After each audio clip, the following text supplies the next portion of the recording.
Johnson. Live from the Gruber Law Office's One Call That's All studios in downtown Milwaukee. Alongside Packers Hall of Famer Mark Tauscher, here's the Emmy Award winner, Homer. Yes, it is the Packer postgame show. It went about as expected as the sun rising in the east.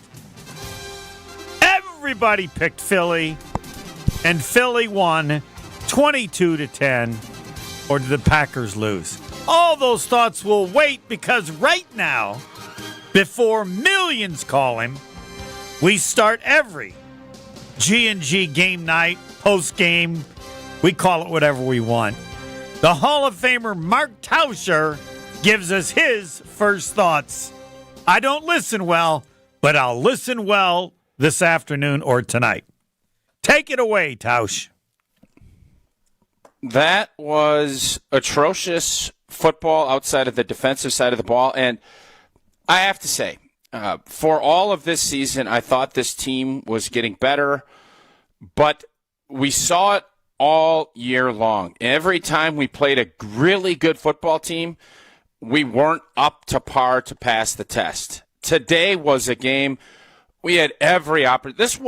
This wasn't a juggernaut. This game was there for the taking, even with all of the inefficiencies. And I think the defense made big strides. Nowhere else did. The offense got worse as the season progressed. The passing game was worse. And for a game today where the Eagles' offense was limited to the degree that they were by our defense, and for us not to have enough mustard to keep it a one-score game at the end here, we blew a great opportunity. And I think we did. I don't know if I could even say we blew it, because what this season told us, we should have been listening. Seasons tell stories, not games. Seasons will tell you the story. The story this year has been, we're just not ready yet. We can't make the big plays. We're too sloppy. When your coach is talking about playing too sloppy a football in Week 17, you're not winning playoff games. And I got caught up a little bit in last year's great rise. This year, we never had that rise. This was unleavened bread. We never rose to the occasion. There wasn't enough yeast. Whatever makes bread go. We have been flatline bread all season, and now it's all cold. You get hit with it, and you're out the door. It's time to go home. This was an average football team all season. Average teams don't win championships. Average teams don't win playoff games. And unfortunately, we wanted more. We wanted this team to be better.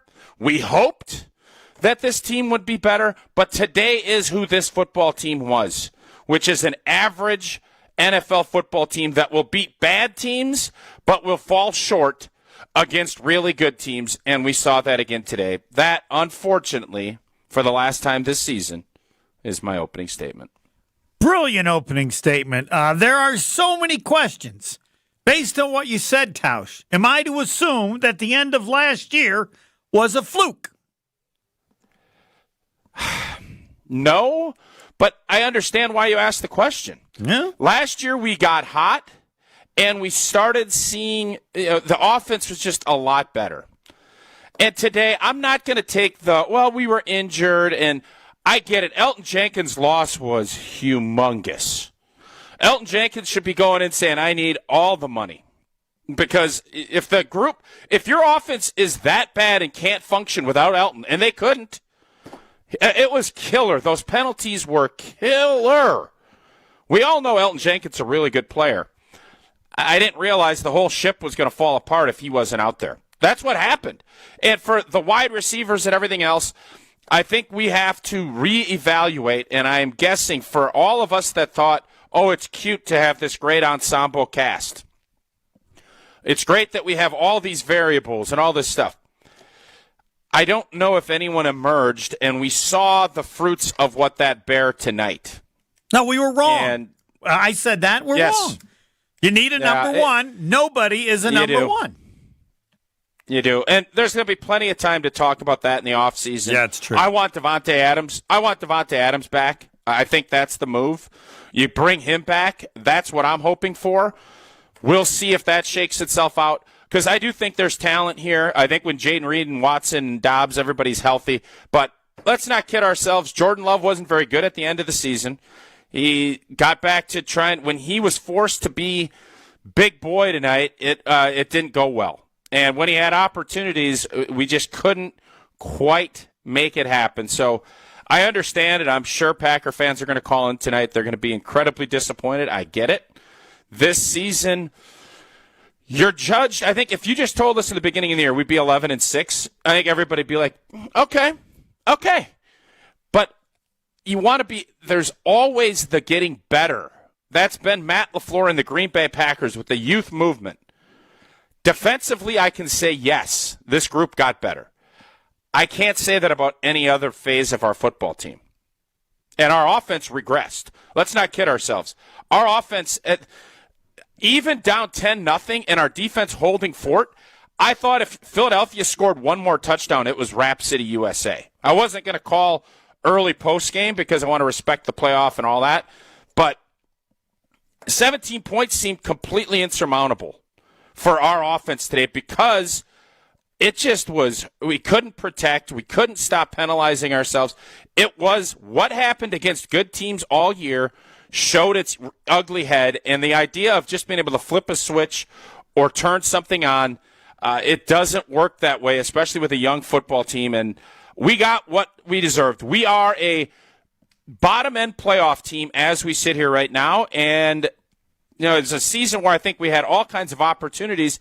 Had we continued to progress, I think this NFC is wide open. But we've had 5 different tests, and we got actually 6 now, if you want to count it. I'm not counting the Bears game. We've had 6 tests, and we have not passed any of them. Eventually, you get ejected from school. We're ejected. It's break time. Spring break. It's time, boys. Spring break city, it's over. Pack up your things. That's how this NFL works. We could not pass a test all season, and now we've been eliminated. And that's where we're at.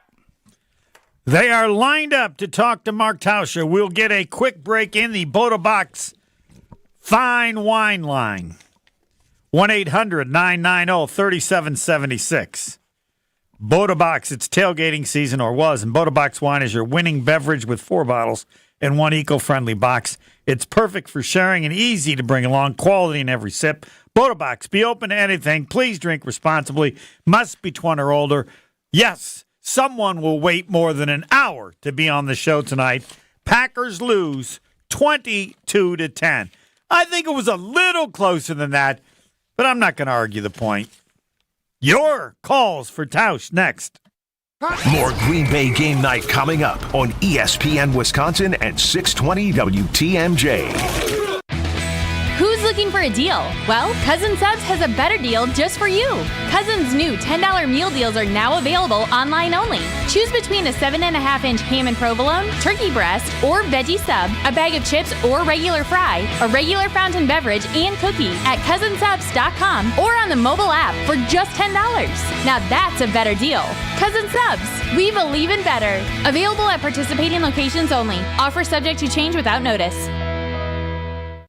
Now's the time to plan your total experience getaway to the Island Resort and Casino. With over 450 hotel rooms and a luxurious spa, relax in style before diving into non-stop casino action. Watch your favorite teams on the big screens and enjoy great food and drinks at T. McSee Sports Bar, or savor top-tier dining at Horizon Steakhouse. Then amp up your night with live music and comedy. Head to where the big game, big wins, and big fun come together. The Island Resort and Casino. From the biggest plays on the court to the comments made in the locker room after, an in-depth recap of every Bucks game in 6 minutes. No more, no less. Bucks in 6 provides game recaps for every game. Hear the high-flying dunks from Giannis. Puts it on the floor, spins down the lane, and plunges it through. Or the deep threes from Dame. Dame time has arrived with 107. Bucks in 6 on the Bucks Plus Audio Network. Find it now on bucks.com/plus or on Spotify, Apple, and wherever you get your podcasts. Kevin Moret for Mentality. Guys, carrying extra belly fat can make you feel frustrated and self-conscious. And let's face it, it changes how others see you. Most new Mentality clients start at only 1/3 of the free testosterone they need, which makes losing that stubborn fat a real struggle. Our doctors specialize in restoring free testosterone and combining it with semaglutide, which targets fat while keeping your muscle. Feel confident in your look again. Visit mentalityhealth.com/radio for a New Year offer and get started today. That's mentalityhealth.com/radio. For general contest rules, visit ESPNWisconsinContest.com. Homer here. I'm inviting you to join me starting August the 9th, as we explore the many shades of Ireland with Colette Vacations, a 10-day journey filled with legendary views, historic expeditions, and unforgettable tales. Explore the historic city of Dublin, kiss the famous Blarney Stone, and stand on the spectacular cliffs of Moher. We'll also journey Ireland's breathtaking countryside and follow the stunning coastal route of the Ring of Kerry. We'll experience the daily life of an Irish family with a dairy farm visit, and even enjoy a taste or two at a historic whiskey distillery. Plus, there's a stay overnight in a medieval castle. Join me for all of these experiences and many more. Visit ESPNMilwaukeeTravel.com for trip information. Colette handles all the details of the 10-day excursion, the flights, the meals, the hotels, the experience. Don't worry about it. Your only job is to have the time of your life. Don't miss it. Visit ESPNMilwaukeeTravel.com or text HOMER to 800-990-3776. HOMER, 800-990-3776. Wisconsin is still cattle country, and that's why Bunzel's chose to stay close to home to hand select the finest beef. Quality goes into everything they do, from Bunzel's expansive array of meats, homemade specialty sausages, and their award-winning beef jerky. It just isn't a proper holiday meal without Bunzel's top quality cuts on the dinner table. Tasting is believing. Visit Bunzel's at 90th and Burleigh or bunzels.com. When you're high, you feel different. Pretty obvious, right? You think different, talk different, but if you feel different, you drive different. So if you're high, just don't drive. Brought to you by NHTSA and the Ad Council.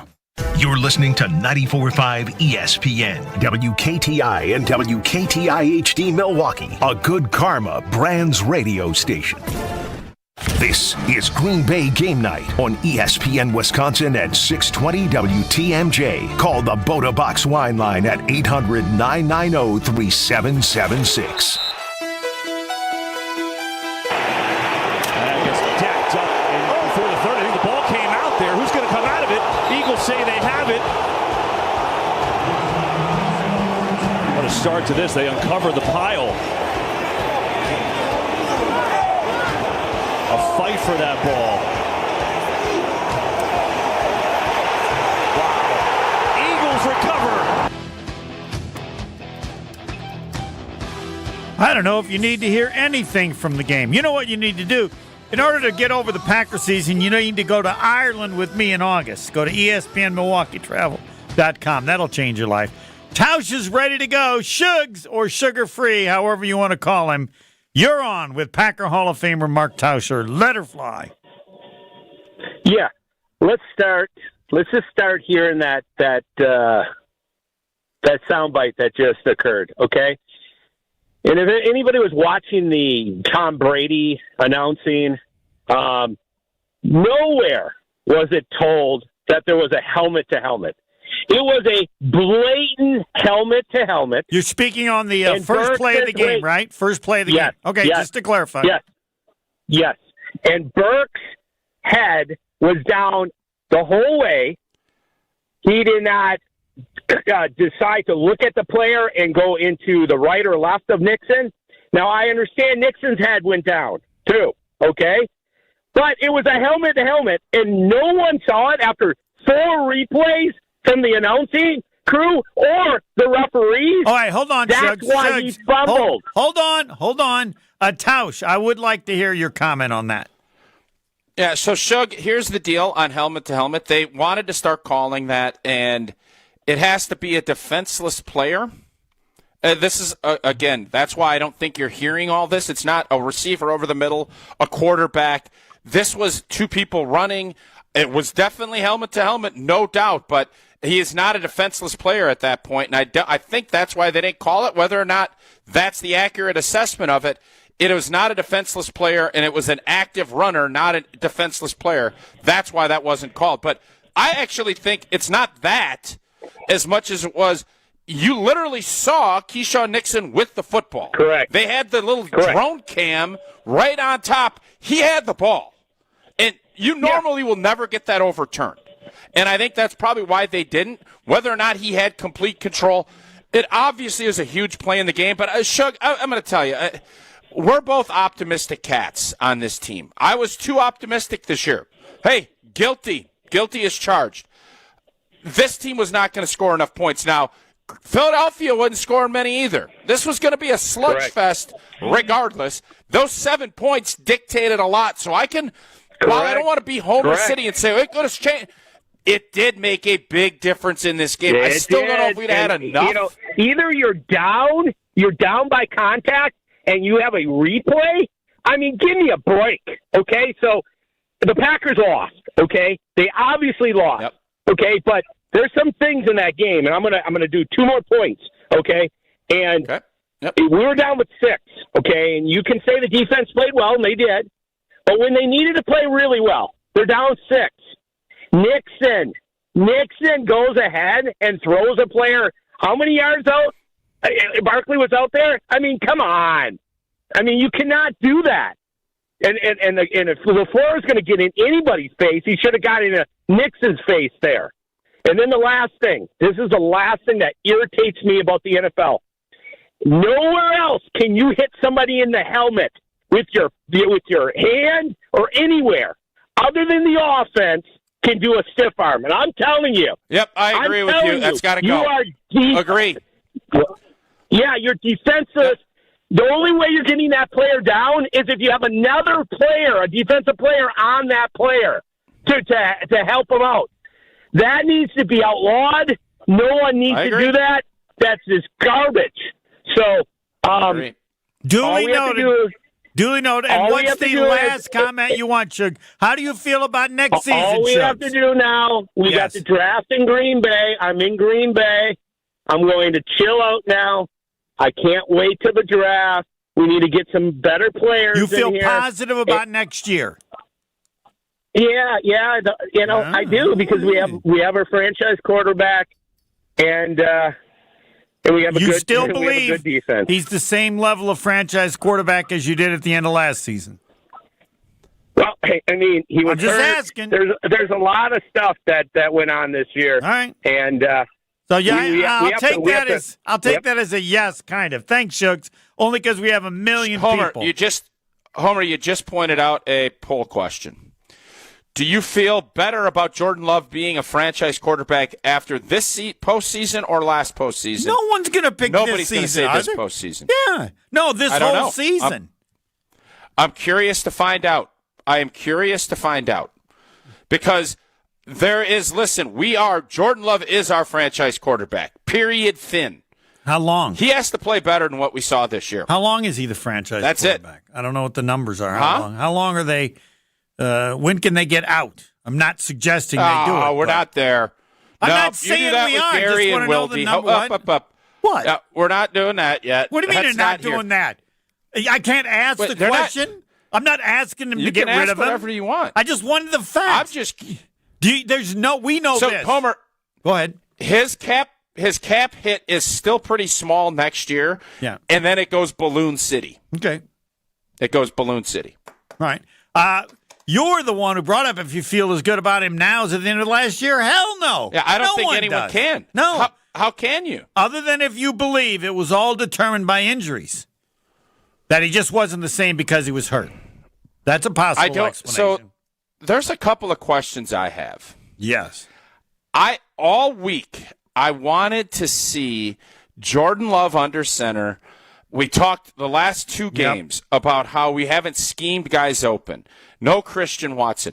Why would we not go under center, hard play action early in downs?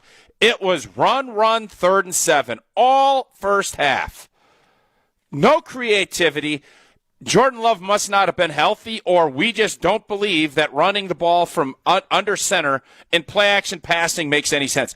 Can someone answer me that question? I can answer you that question. That's not part of the offensive idea, scheme, belief of LaFleur. Just not. That's not part of his. Well, that's just not. Whoa. That's just patently not true. That is. Now, if you want to say with Josh Jacobs as his tailback, it's not. Okay. Then we can have a conversation. That's what I'll say. Yeah. Matt LaFleur's base of his offense is doing that. We didn't do it. Well, no. And today needed to be. Hold on. If you have a base, it doesn't matter who your people are. Yes, it does. You play them. No. That's Let me your tell you base. something. If I got Homer, if I got Barry Sanders or a elite running back in my backfield, I'm going to play to his strengths. Fine, but if it doesn't help my base, I shouldn't want to bring him in. If the offense gets worse with Barry Sanders. We don't know if he did. Well, hey, we don't know if Matt LaFleur did. Obviously, everybody loves Josh Jacobs, and he's a dog. Correct. But our play-action pass game stunk the last month of the season. That is Matt LaFleur, Kyle Shanahan, and Sean McVay's baby. That's why this offense is really good. So explain it. I can't. That's why I just asked the question. I can explain it, Homer, in this. Yes. And when Bulaga joined me Wednesday, they love duo blocks. That's not the hard outside zone. That is the kind of the starting point for that hard play action pass. But the fact that we just let Philadelphia dictate what we were doing, they stemmed down into 5-down line a ton. They weren't letting Josh Jacobs beat us, and we had no answers for anything. Our passing game stunk. I have the same question I had before, and that is,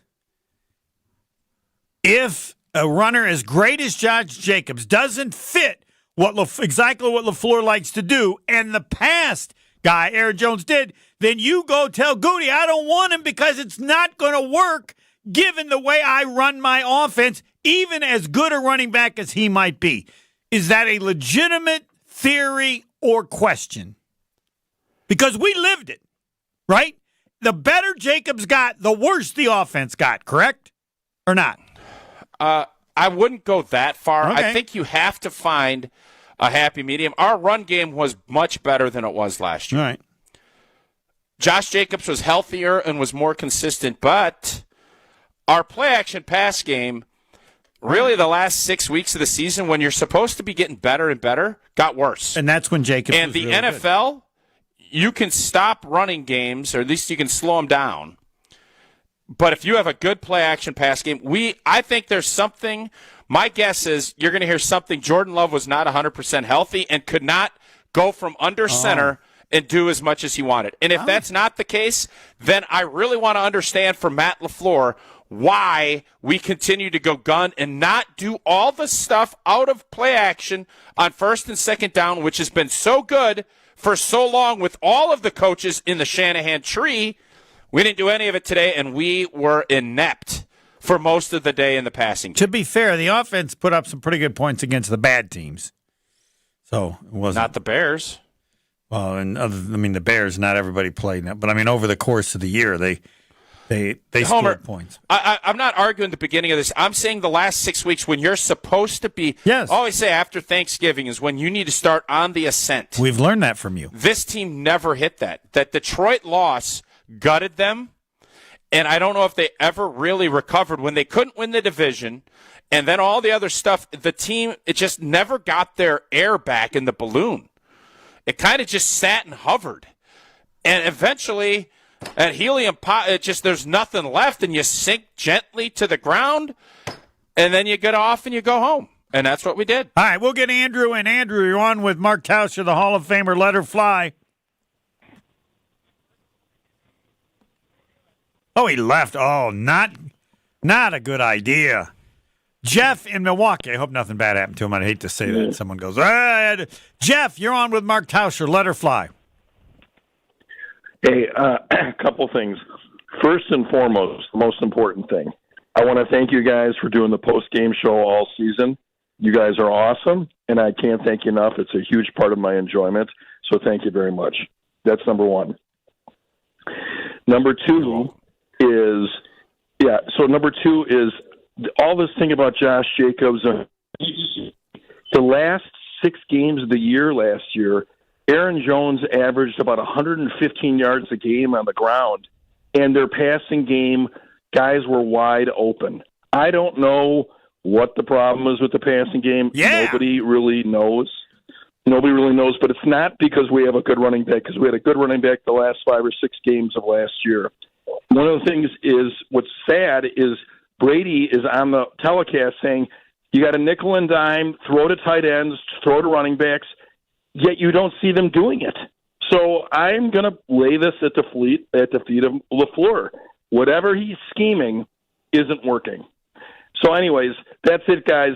And yes, my feeling is I still believe in Jordan Love, but the reality is he regressed this year, but I still believe in him.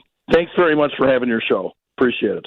Thank you. All right, we'll take a break and then more with Mark Tauscher. Pebble, what'd you say? Andrew's back on with us. We'll take him next. When we come back. When we come back. Thanks, Andrew. Wise move. Andrew's next.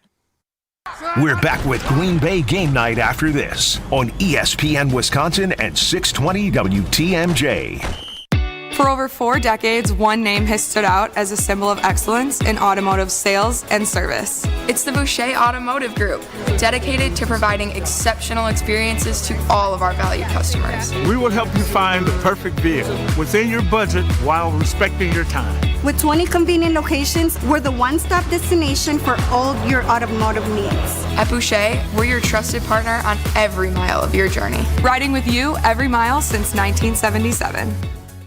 It's time for the Ortho ASAP Minute from Orthopedic Associates of Wisconsin. Dr. Daniel Holub from Orthopedic Associates of Wisconsin is joining me. Doctor, what makes an OAW surgeon different from most other surgeons? At Orthopedic Associates of Wisconsin, we have all fellowship-trained orthopedic specialists. We have all subspecialties of orthopedics covered through our office, so you can see anybody from the tips of your fingers to the tips of your toes and everywhere in between. So let's say someone is feeling pain and they finally walk into OAW for that first time. Can you take me through that process of what's going to happen next? We always start with an office appointment, which will involve me conversing with the patient, trying to figure out what's happening, and then a physical exam. And we have on-site x-ray and on-site MRI if we should need to move into diagnostic tests of that sort. The Ortho ASAP Minute is sponsored by Orthopedic Associates of Wisconsin. There is a difference. Get organized with a new Dakota Closet system at Menards. Dakota Closets are versatile and can be installed in any room, from home offices and laundry rooms to walk-in or reach-in closets, and so much more. Use the You Create Closet Planner, available in store or online, to design a Dakota Closet system that maximizes your space and matches your style. And don't forget to check out our weekly flyer on Menards.com for all the great deals happening now. Save big money at Menards. Football season. Best time of the year and my favorite time of the year. This is ESPN Wisconsin's Brad Nortman. On game days, my favorite teammate is a cold carbless in my hand. Premium cocktails in a can made right here in the great state of Wisconsin. Maybe it's when I'm at the tailgate ahead of kickoff or getting ready at home for the game. Carbless is there. 0 sugar, 0 carbs, and gluten-free. Carbless features classic cocktails like margarita, Paloma, and even Moscow Mule, and vodka cocktail flavors like cranberry, lemon, and peach. Find it on your next grocery trip. Carbless. Less is more. Don't miss the shot when it comes to offering medical coverage to your employees. Saganiac Planning can coach you on ways to balance costs and prioritize care for your employees with coverage provided by United Healthcare. Call Steve Llewellyn, 262-783-6161. 262-783-6161. Saganiac Planning, a name synonymous with employee benefits and top-notch service. Insurance coverage provided by or through United Healthcare Insurance Company or its affiliate. Administrative services provided by United Healthcare Services, Inc. or its affiliate. Health plan coverage provided by or through United Healthcare of Wisconsin, Inc. The Saganiac Planning Marquette records. Most assists in a game, Glenn Doc Rivers had it for 16 against DePaul in 82 until 95 when Tony Miller had 17. That lasted almost 30 years. Tyler Kolek set the new record of 18 last season. It's right that Kolek and Miller should be top 2. They are top 2 in assists per game as well. Miller, 7.8. Kolek, 7. Saganiac Planning, a name synonymous with employee benefits and top-notch service. Wisconsin Indoor Golf Center is hosting another Scramble tournament with $750 in cash prizes available. Hey ESPN Milwaukee, this is Gary Ellison, and Wisconsin Indoor Golf Center invites you to play in a two-man scramble at Pebble Beach, all from their comfortable golf simulators. Grab a friend and sign up today at WisconsinIndoorGolfCenter.com. The tournament costs $120 per pairing and is happening now through January 31st. Your winter chance to play Pebble Beach awaits. WisconsinIndoorGolfCenter.com. You're listening to Green Bay Game Night on ESPN Wisconsin at 620 WTMJ. We got dogs. It's time for the Sit Mean Sit. Yeah, we got Jimmy. Dog of the game. John Money Alexander. Christian Watson. Quay Walker. He's a dog. Kenny Clark. Jordan Love. Presented by Sit Mean Sit Dog Training in Waukesha and Milwaukee. Visit sitmeansit.com.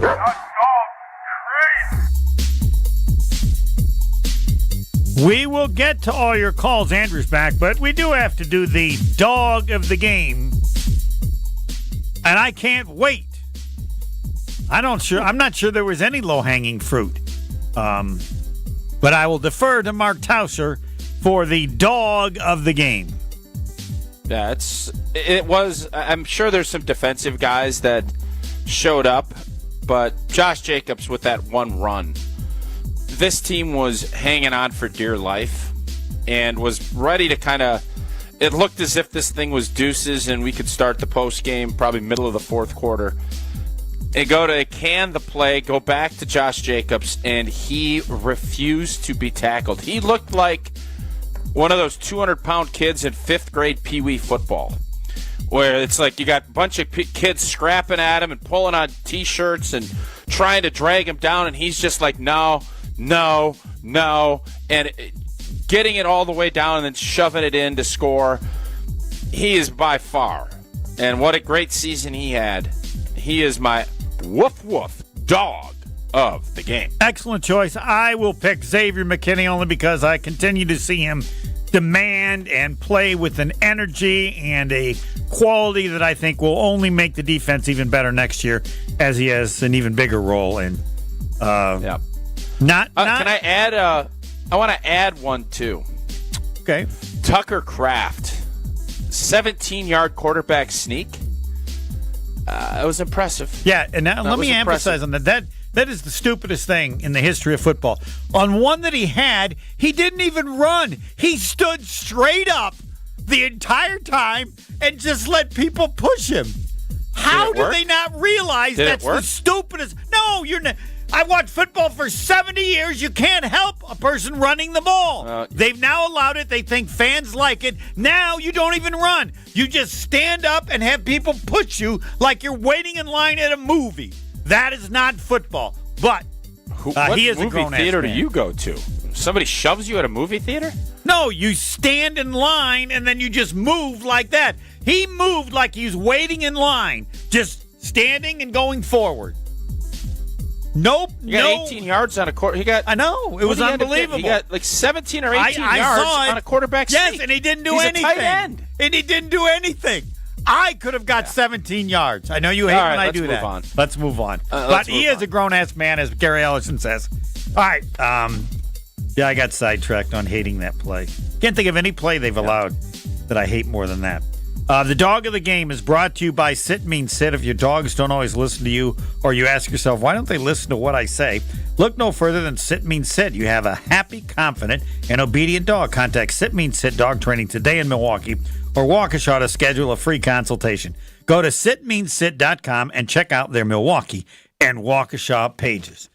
Andrew in Milwaukee and Illinois. You're on with Taus. Let her fly. First off, fellas, the positives, Jeff Halfley and Josh Jacobs. The negative, this game against the Eagles and the 4 prior games against the Vikings and the Lions, 20 first-half points total in 5 games. When is LaFraud going to start getting pointed out that his play calling and his offense is terrible? I'm from Illinois, and it's like watching the Bears. It is awful. I don't know what we're doing. And Homer, you've laughed at me twice now this year about T. Higgins. Somebody give that man a check. This offense needs something in the worst way. Jaden Reed, great. Dobbs is good. Watson's good, but they're all twos. I don't think I laughed at you twice. I'm not laughing at you now. I'm joining your club. I don't know that it has to necessarily be him. Tausch, you suggested Devontae Adams. I want Devontae back. But yes. That'd be cheaper. Well, it'd be cheaper, less money. The premise is the same. I think you're spot on with Devontae Adams, Tausch, but Goody and LaFleur, they're so arrogant about being the youngest team in football 2 years in a row. I hope I don't have to hear that line of crap next year or the Jair Alexander line of crap next year. But let's get some veteran leadership in this locker room. Both these defensive penalties in the fourth quarter shouldn't have happened. You need a veteran leader out there to quit this crap. Fellas, the season's over. It's done and over. We improved, but took a step back in a way as well. Mm-hmm. So here's what I'll say about thanks, LaFleur Andrew and Goody. Yeah, thanks, Andrew. Some good points. Listen, man, this is let it rip. I think the idea of staying the youngest team, no, it's about you wanting to make sure you're very selective with who you pay and always bringing in really good young talent. But Goody saw he needed to improve his safety position. What did he do? Went and paid. He needed to improve his kicking position. What did he do? He went and got a veteran kicker. I know tonight maybe it's not the night to say that because he missed the easy one, but I think all in all you'd say successful. Yes. You're going to see, and when you hear a head coach talk about sloppy play like Matt LaFleur did last week and the week before, you realize you need some maybe a little more veteran presence, and I just think Devontae is going to become available with whoever the Jets hire. He was on Kay Adams' show, very open to coming back to Green Bay. He could right a wrong. He could come back with Jordan Love, and I think help that entire room and help. Let me tell you this. He's not going to have a foot out of bounds like Malik Heath did on that third down. And at that point, this game's not over. I know you probably don't think they're going to win, but you still keep scrapping on that fourth down. So I don't know what's going to happen. We're going to have all offseason to get it. I think we can say pretty clearly that the wide receiving group, especially how we finish this season, it's not, unless there's major evolution, it's not going to be good enough to win big in big boy games against big time teams. That would be a good deal. Would he give him a deal? Do you think Devontae would? Well, I don't know how much. You're going to have to pay him good money, but it's not going to be Justin Jefferson, Jamar Chase, Higgins money. Devontae's 32. I don't know how he's over 30. Yeah. All right, let's go to Jay. Do it. In Alabama. You're on with Mark Tauscher. Let her fly. Hey, guys. I'm disappointed in the loss. I wish I could say that I expected it to go differently. It went exactly as you expected, Jay. Tell the truth. It went exactly as everyone expected. It's sad, but there's honestly, no one who picked the Packers. No. Yeah, I didn't really. I hope they would win. I didn't think so, but I was so impressed by the defense. I really was shocked because I thought it'd probably take 30 points to win this game, and it wouldn't have. And that's why I didn't think we could win, because LaFleur continues to be who I thought he was the whole time. We know he's a poor game clock manager, but he is also a poor motivator. We come out flat again. He's a poor play caller, and I know Tausch disagrees with me on that, but until he can actually generate some first-half points in a big game, I'm going to continue to say he's a poor play caller. And I would say he's a poor play designer. We can't even get anybody open. Love's not missing wide-open throws. He's having to throw. Yeah, but they were all wide open last year. We talked about it, right? You remember that? Exactly. Okay, so you can't say he never had them wide open. Last year they were wide open, and now Jordan Love is throwing to receivers that have 2, sometimes 3 people around him. And Tausch, you said I could see my six-pack. What? I said last year I could see my six-pack when I looked in the mirror. That's fine. I can't see that anymore. All right. You know what I mean? But even Towns, you say you're surprised and don't really have a great answer. Am I analyzing your I thought thoughts? I was – Matt LaFleur did not have a good season, period. I've been very critical of Matt LaFleur most of the season with a lot of things. It just has not come together, and there's going to have long, hard looks. It's not all play design and everything else. It's trying to figure out, all right, I have a great running back with a good offensive line when healthy. How can we help complement that with Jordan Love? I think they were battling trying to figure out what they did really well last year. Jordan gets hurt first week. You have Malik Willis. All of a sudden, whoa, we got a stud. Our running game is beautiful. And it was a battle of identities constantly trying to figure out where they wanted to go. And what they did was the pass game completely regressed from where it was, period. The run game got better, but at what cost?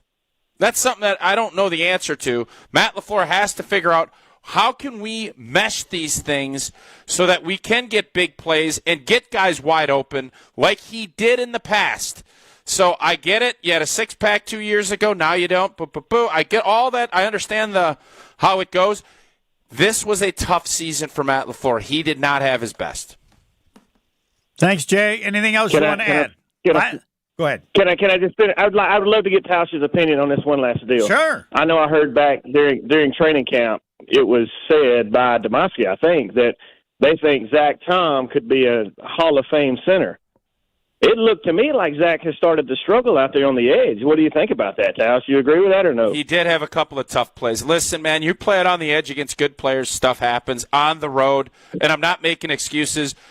I am one of the least concerned about all the players on this football team is Zach Tom. What you need to be concerned about is they don't have a backup player.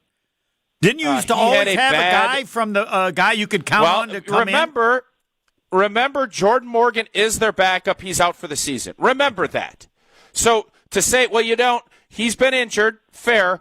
You didn't have someone that could elevate to step in, and you got exposed tonight at left guard, period. Right. But I'm going to promise you this, and I know Zach Tom got beat a couple times tonight, and it's always easy. I understand it. Zach Tom is going to be paid handsomely by the Green Bay Packers, and they're going to be excited to do it. Zach Tom's going to be a staple out there at right tackle for a long time to come. Best believe that. Thanks, Jay. More callers. Oh, baby, they can't wait to talk with Tausch. Next. Stay right here. Green Bay Game Night will be right back on ESPN Wisconsin at 620 WTMJ. Now's the time to plan your total experience getaway to the Island Resort and Casino. With over 450 hotel rooms and a luxurious spa, relax in style before diving into nonstop casino action. Watch your favorite teams on the big screens and enjoy great food and drinks at T. McSee Sports Bar or savor top-tier dining at Horizon Steakhouse. Then amp up your night with live music and comedy. Head to where the big game, big wins, and big fun come together. The Island Resort and Casino. It takes a team to meet just about any goal, and that's as true on the football field as it is in the office. So it's good to know that you have the Gordon Flesch Company on your side. For more than 60 years, GFC has provided cutting-edge office technology for companies of all sizes, and as the nation's largest Canon dealer, GFC delivers the latest office technology, serviced, and is supported by the most experienced professionals in the industry. That's business technology managed. Visit gflesh.com to learn more. Fisco is always there for your auto body care. When accidents happen, Fisco Auto Body on Forest Home in Franklin is there when you need them. Got a broken mirror? They'll take care of it. Dented bumper? Scratch paint? Fisco Auto Body will take care of it. If there's any damage you need fixed, Fisco has you covered. Their expert workmanship is guaranteed for the life of your vehicle. So stop in for all of your auto bumps and dings. Once again, you know the line. That's Fisco. As a bull rider, I prefer to do things single-handedly. That's why I love the UW Credit Union app. Doggy! It lets me check accounts, make transfers and more on the go. And if I need an extra hand, UW Credit Union has 13 Milwaukee area branches. Yippee! So, if you want simple mobile banking, mosey on over to UW Credit Union. They're here for every y'all. Federally insured by NCUA. And now it's time for everyone's favorite game, Response in Wisconsin. Guess the most popular responses from Wisconsinites. Okay, here we go. What's your least favorite thing about winter in Wisconsin? Gina Della from Pella. Let me guess. Frozen toes? Oh, I know. Driving alongside bumper cars every time it snows. And then scrambling to find someone to watch your kids because they're school clothes. Let's face it, this is just the time of the year when we just want to all be warm and snuggly at home. And Pella helps make your home as beautiful on the outside as it is comfortable on the inside. With inviting doors to let friends and family in and beautiful energy-efficient windows to keep the cold out. Pella Windows and Doors is the best choice to make your home just right. Celebrate the new year with 0% interest for up to 3 years. Thanks for playing Response in Wisconsin. Hurry! You only have until January 31st to get 0% interest for up to 3 years. Visit PellaWI.com today. Certain restrictions apply. Confidence and strength begin with how you feel. At Quintessa Aesthetic Center, it is not about just looking good. It's about results that last and empower you. With 5 convenient locations in Delafield, Mequon, Brookfield, Middleton, and Sheboygan, their team of world-class plastic surgeons, skilled clinicians, and expert estheticians are here to help you take control. Whether it's advanced skincare, anti-aging treatments, body contouring, or muscle strengthening, Quintessa has everything you need to sharpen your image and boost your confidence. Take the first step towards a stronger, more confident you. Visit myquintessa.com today. Wisconsin is still cattle country, and that's why Bunzel's chose to stay close to home to hand select the finest beef. Quality goes into everything they do, from Bunzel's expansive array of meats, homemade specialty sausages, and their award-winning beef jerky. It just isn't a proper holiday meal without Bunzel's top quality cuts on the dinner table. Tasting is believing. Visit Bunzel's at 90th and Burleigh or bunzels.com. You're listening to Green Bay Game Night on ESPN Wisconsin at 620 WTMJ. React to the game by calling the Boda Box Wine Line, 800-990-3776. Blitz coming. Love. Deck as he throws. Going deep for Wicks. He's got it! Great adjustment for Dontavian Wicks as Love got hit. You can listen and watch YouTube, ESPN Milwaukee, and people respond. Other than Watson versus Arizona, Jordan Love didn't hit anyone in stride all season. That seems excessive, but I think there's something to the point. How about you, Tausch? I can understand where people are talking about his accuracy and with some of the things. There's most of the big plays were on underthrown balls that the receiver came back and made plays on. He did not. Jordan Love, again, did not have the season I anticipated. Way too turnover prone early, then got a little almost too conservative. It's like he's trying to find out. He's got the Favre and the Rodgers on one on either shoulder, and he's like, all right, and he hasn't kind of found himself yet. So today obviously was just a brutally bad performance, turning the football over as many times as he did, and the accuracy was the question mark. I still believe that Jordan Love is a really good player, but I think for all of us that thought he was going to elevate himself into the MVP top 5 quarterback, he was playing at a top 5 level at the end of last season. Because I'm getting a lot of people on Twitter and other places. Why would you ever think that? I watched games last year. I saw what he was able to do. The Packers don't pay $55 million if they don't think he's the guy. He's athletic, and he has an incredible arm. He is. I still believe he is going to have a great career. It does make you pause to think, did we crown him as the next Hall of Fame quarterback early? That is a fair question to ask. But is he a good NFL quarterback that has all the tools to be great?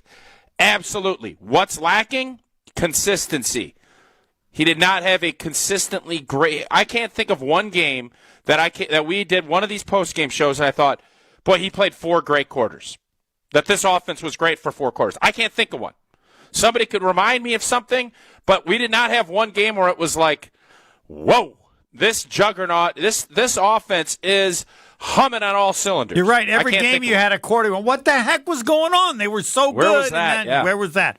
All right, Scott and there were a couple games. Go ahead. There are a couple games that were so bad, like bad. New Orleans, where I didn't even end up watching the fourth quarter because we were doing the show. Nice. Is that the best part of this season? Setting a new standard for post-game shows that could change around the world if they choose to follow Tausch. Yeah, I like it. Yep. Scott in Wausau, you're on with Tausch. Let her fly. Scott still there? He waited 40-some minutes. I'm not hearing him. Should we try? Scott, millions of people listening. Let's try Thomas in Chicago. Hey, guys. Thanks for taking my call. Hey. Appreciate you guys. Hot take, Edgerrin Cooper the best player on this team? Bad take. Better than McKinney and Josh Jacobs? No, he was. I needed him to play a good game. He didn't play a good game. I don't. He looked more like Quay Walker. He was just kind of running around and still good. But when you're young, you can do this. But for the future. But I just think he's someone in the middle of the defense. Give him the green dot next year. I think consistently he was around the field. He was like in position. I think just for the game. The slow. I mean, we had this game in this defense. Hands up. I was ready to be like, oh, this is gonna be a bloodbath. Just LaFleur just quit. Just like where's Musgrave? Like with all these injuries. Yeah. And Goody. I was wondering that too. And Goody, and everyone's wondering. Okay, first of all, can we say that it's a little arrogant that we didn't draft a single receiver in the draft last year? And then today, when you have 4 guys go out. Where's Musgrave? That's a third-round pick you drafted. Do more 2 tight ends. I don't know if you guys heard, but throughout the broadcast, Brady kept saying and humming every single play, why aren't they dinking and dunking? Dinking and dunking. Did you guys not see that Tug Craft was getting chunk yards by just doing dinking and dunking? Well, you could have Musgrave do that, and then you have a two tax. So I just don't understand LaFleur just not reading that. It just frustrates me. Like, where's Musgrave? I don't have any. I'm assuming he's hurt. I assume that. Thanks was part for the call. Yeah, Homer. I'll say this. I thought that after, I think Dobbs was the first wideout to go down. Right. I believe so. I thought yes. Musgrave. You had him active. He is a big athletic guy. Spread him out, but they just couldn't quite figure it out. And I think you have to always listen to what people tell you, and you also have to see what you're watching. And the fact that this team played as bad as they did against Chicago and against Minnesota for 3 quarters, the passing game had a lot of issues. And we're not used to seeing that at this time of the year. That typically is where we get better and better. And I think maybe I and some others maybe looked at, the run game will cover some of that up. Well, doesn't do that in the playoffs. And when you lose a couple of guys, Jaden Reed, Dobbs, then it just turns into a complete mess. And when Elton Jenkins gets hurt and the O-line's not as stable, it really makes it difficult to do anything on offense. So that's kind of the result of what you saw tonight, and it was not pretty. All right, they are still lined up. Who's been waiting the longest? Nobody's up. Nobody's at an hour yet. I mean, then that's when we know we've made it. Sean in Sun Prairie, you're on with Tausch. What? We haven't been on the air an hour yet. I can see people lining up, getting online 20 minutes before the show starts. And you are the one who said you never know when the post game's going to start, correct? You have created that new standard in America and across the world. Okay. Yes. Sean, take it away. Let her fly. You could have started the post game at around the third quarter. Matt LaFleur. Excuse me, sir. With 14:56 left, the Green Bay Packers were down 6 points. All right? Yep. Yeah, but go ahead. Yep. Okay. Let me start over. The Packers need to lock up Jeff Hafley as a head coach right now. He is going to be on the market and gone. And that defense tonight was electric. It was awesome. It held a great team to very few points with 3 turnovers given to them by the offense. Matt LaFleur is a poor play caller. If you look back the past 4 years Without the 7th seed, he doesn't make the playoffs twice, and the conversation is different today if we miss the playoffs 2 years in a row, but because 4 years ago they created a 7th seed, we stumbled in the playoffs. And he hasn't finished strong going back to when Aaron Rodgers' last game against Detroit was. We needed to win that game. He couldn't get them ready for that, and they lost, and Aaron Rodgers leaves Lambeau Field for the last time with a loss. In the last 2 years, he didn't make the playoffs without the 7th seed. Excuse me, And he beat Dallas as a 7th seed, the only 7th seed. I don't care. To win. What do you mean you can't? Care. Okay, I might agree with you, but Sean, but you can't pick your spots. You can't No, I'm not. deny. I'm saying they don't make the playoffs if they don't create a 7th seed 4 years ago. That's my point. And if you go back to the loss to Detroit, that's 3 years in a row, and we're having a completely different conversation. Anyway, the point is, so let me jump in quickly, and then I'll let you. So your point, that gets lost because of the playoff win last year and all of the excitement of having San Fran on the ropes. The narrative, if Matt LaFleur doesn't make the playoffs for 3 years, he's not coaching the Green Bay Packers. That, I believe, is your point, and it's one that gets overlooked because of the success we had in the postseason last year. Okay, finish. Yeah, no, so that's exactly right, Tosh. That's my point. Without the 7th seed, we are a 9-8 team and an 11-6 team that backed its way up slower than a dump truck with its warning lights or warning siren backing up. They are correct. And it is. We have to lock up Jeff Hafley. He held that defense was A+ tonight. A+. +3 on the turnovers, and we held them to 7 points. We were in the game all the way through up until what you said, Homer, with however much time left in the third quarter. They were down by 6. 14:56 to go in the game. It was in the start of the fourth quarter. So it would have been 3 points had McManus not missed, and, it's a different story, and I give him grace for that. But we need to move on. We need Jeff Hafley, and we need to find a better offensive coordinator. That's my hot take for the night. Thank you both for 18 weeks of great coverage post-game.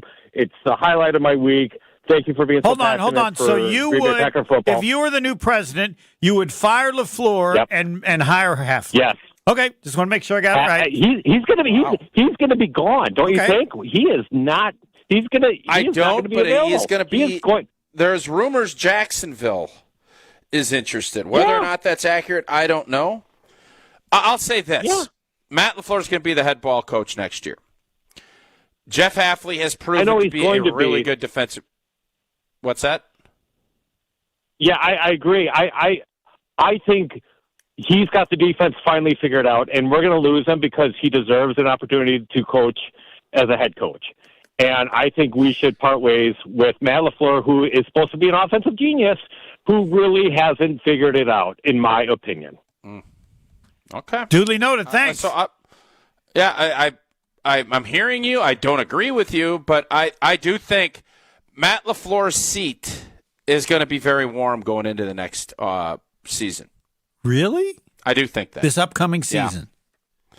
I think it's not going to be hot. I think he needs to have a good season next year. If we have another season like this one, where we're average, there's going to be a lot of conversation. There's a lot of things. This team needs to get a lot better. Matt LaFleur did not have a good season as the head football coach of the Green Bay Packers. He didn't. And I don't think he would tell you had big opportunities that you didn't win any of them. Jeff Hafley's team got much better. His unit got much better as the season went on. Much better. I can't say that about this offense. Can you? Can anybody? No, the running game got much, much better, but not the offense. I don't even know if the running game got... Josh Jacobs is a stud. I bet if you look at stats, I don't know how much better it was last year. I'm just going off of the feel of the game and penalties. It just didn't feel the same. So Matt LaFleur is a good NFL head coach. He has done a really good job in Green Bay. But you're going into year 7, right? Is this going to be his 7th year coming up? You're going to start. People want more.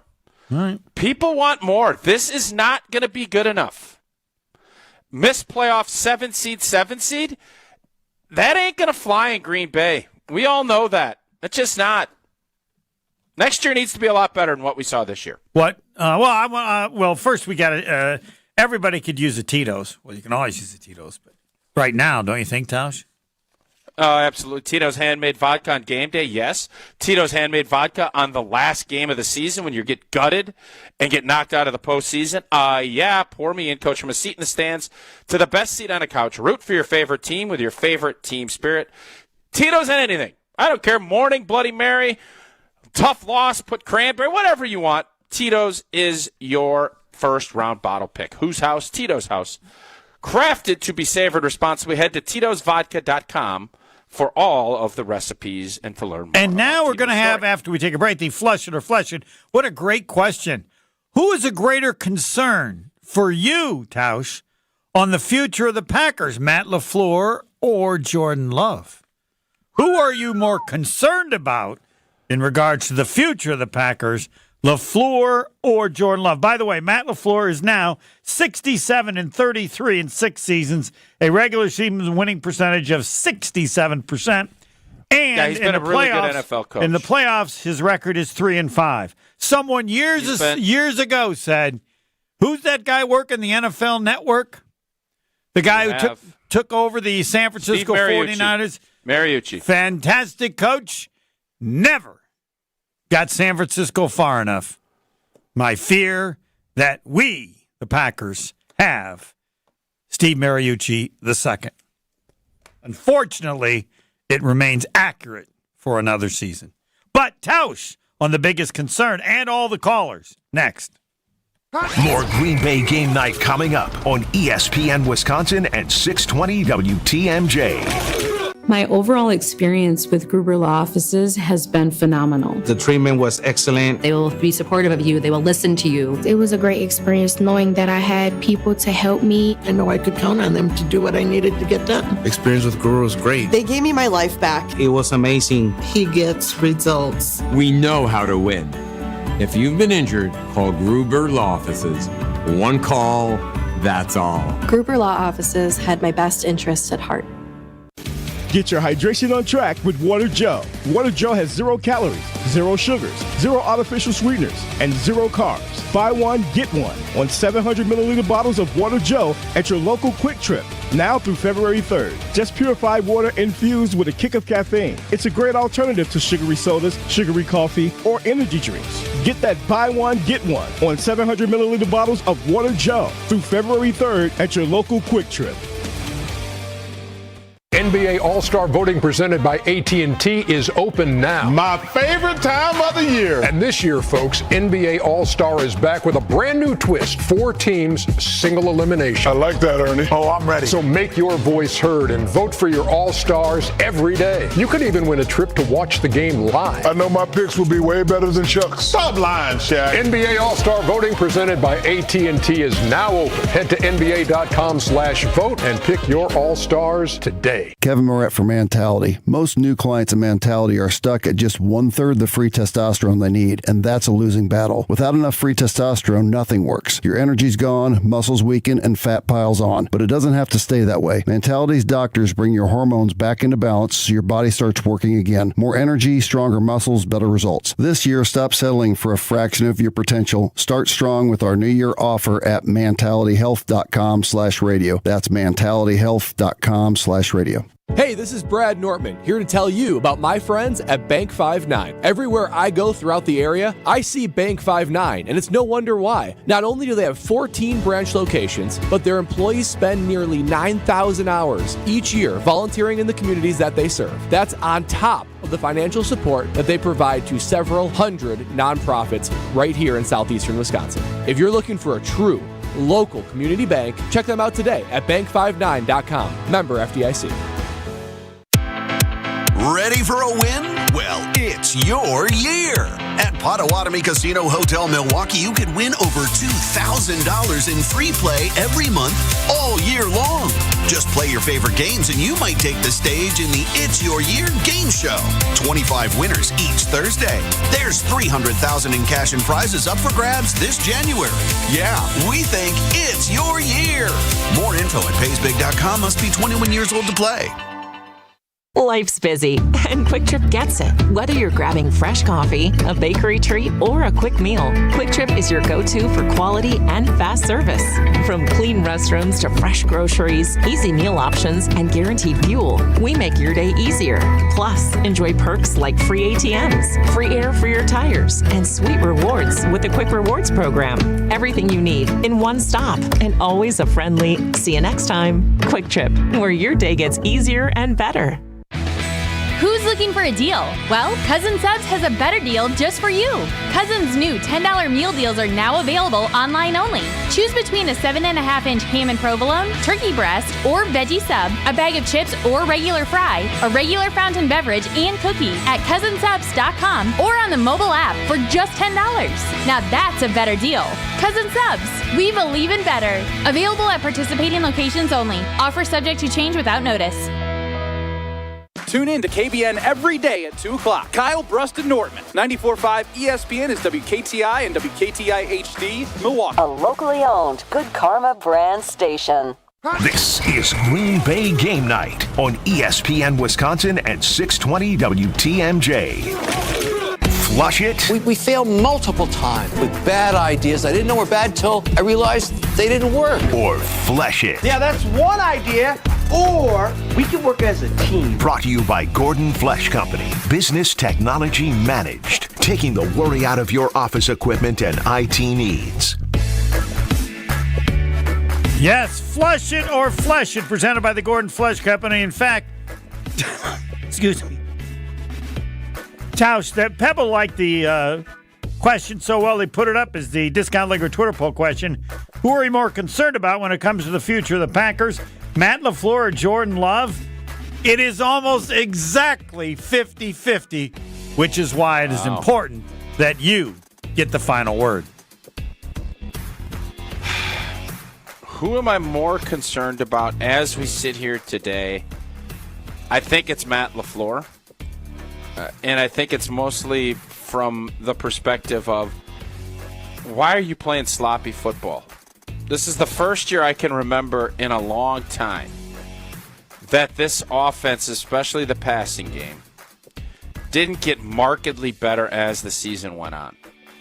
Matt LaFleur has gotten his teams better and better and better every year. I think you can maybe make an exception with Rodgers with after he busted his thumb and then we got beat by Detroit. You could put that in there too. But with the Jordan Love, with how it played out last year, and then the way this team kind of was rolling, I'm not shocked that this game played out the way it did today. I thought we'd struggle on offense because we've struggled on offense the last couple weeks. We never took that step of cleaning things up. I said earlier this season that I didn't love Matt LaFleur's approach on challenges and on some officiating. I hope that as this goes, he has people helping him on time management, on utilizing all of those things so that he can just be a more calming influence on that sideline.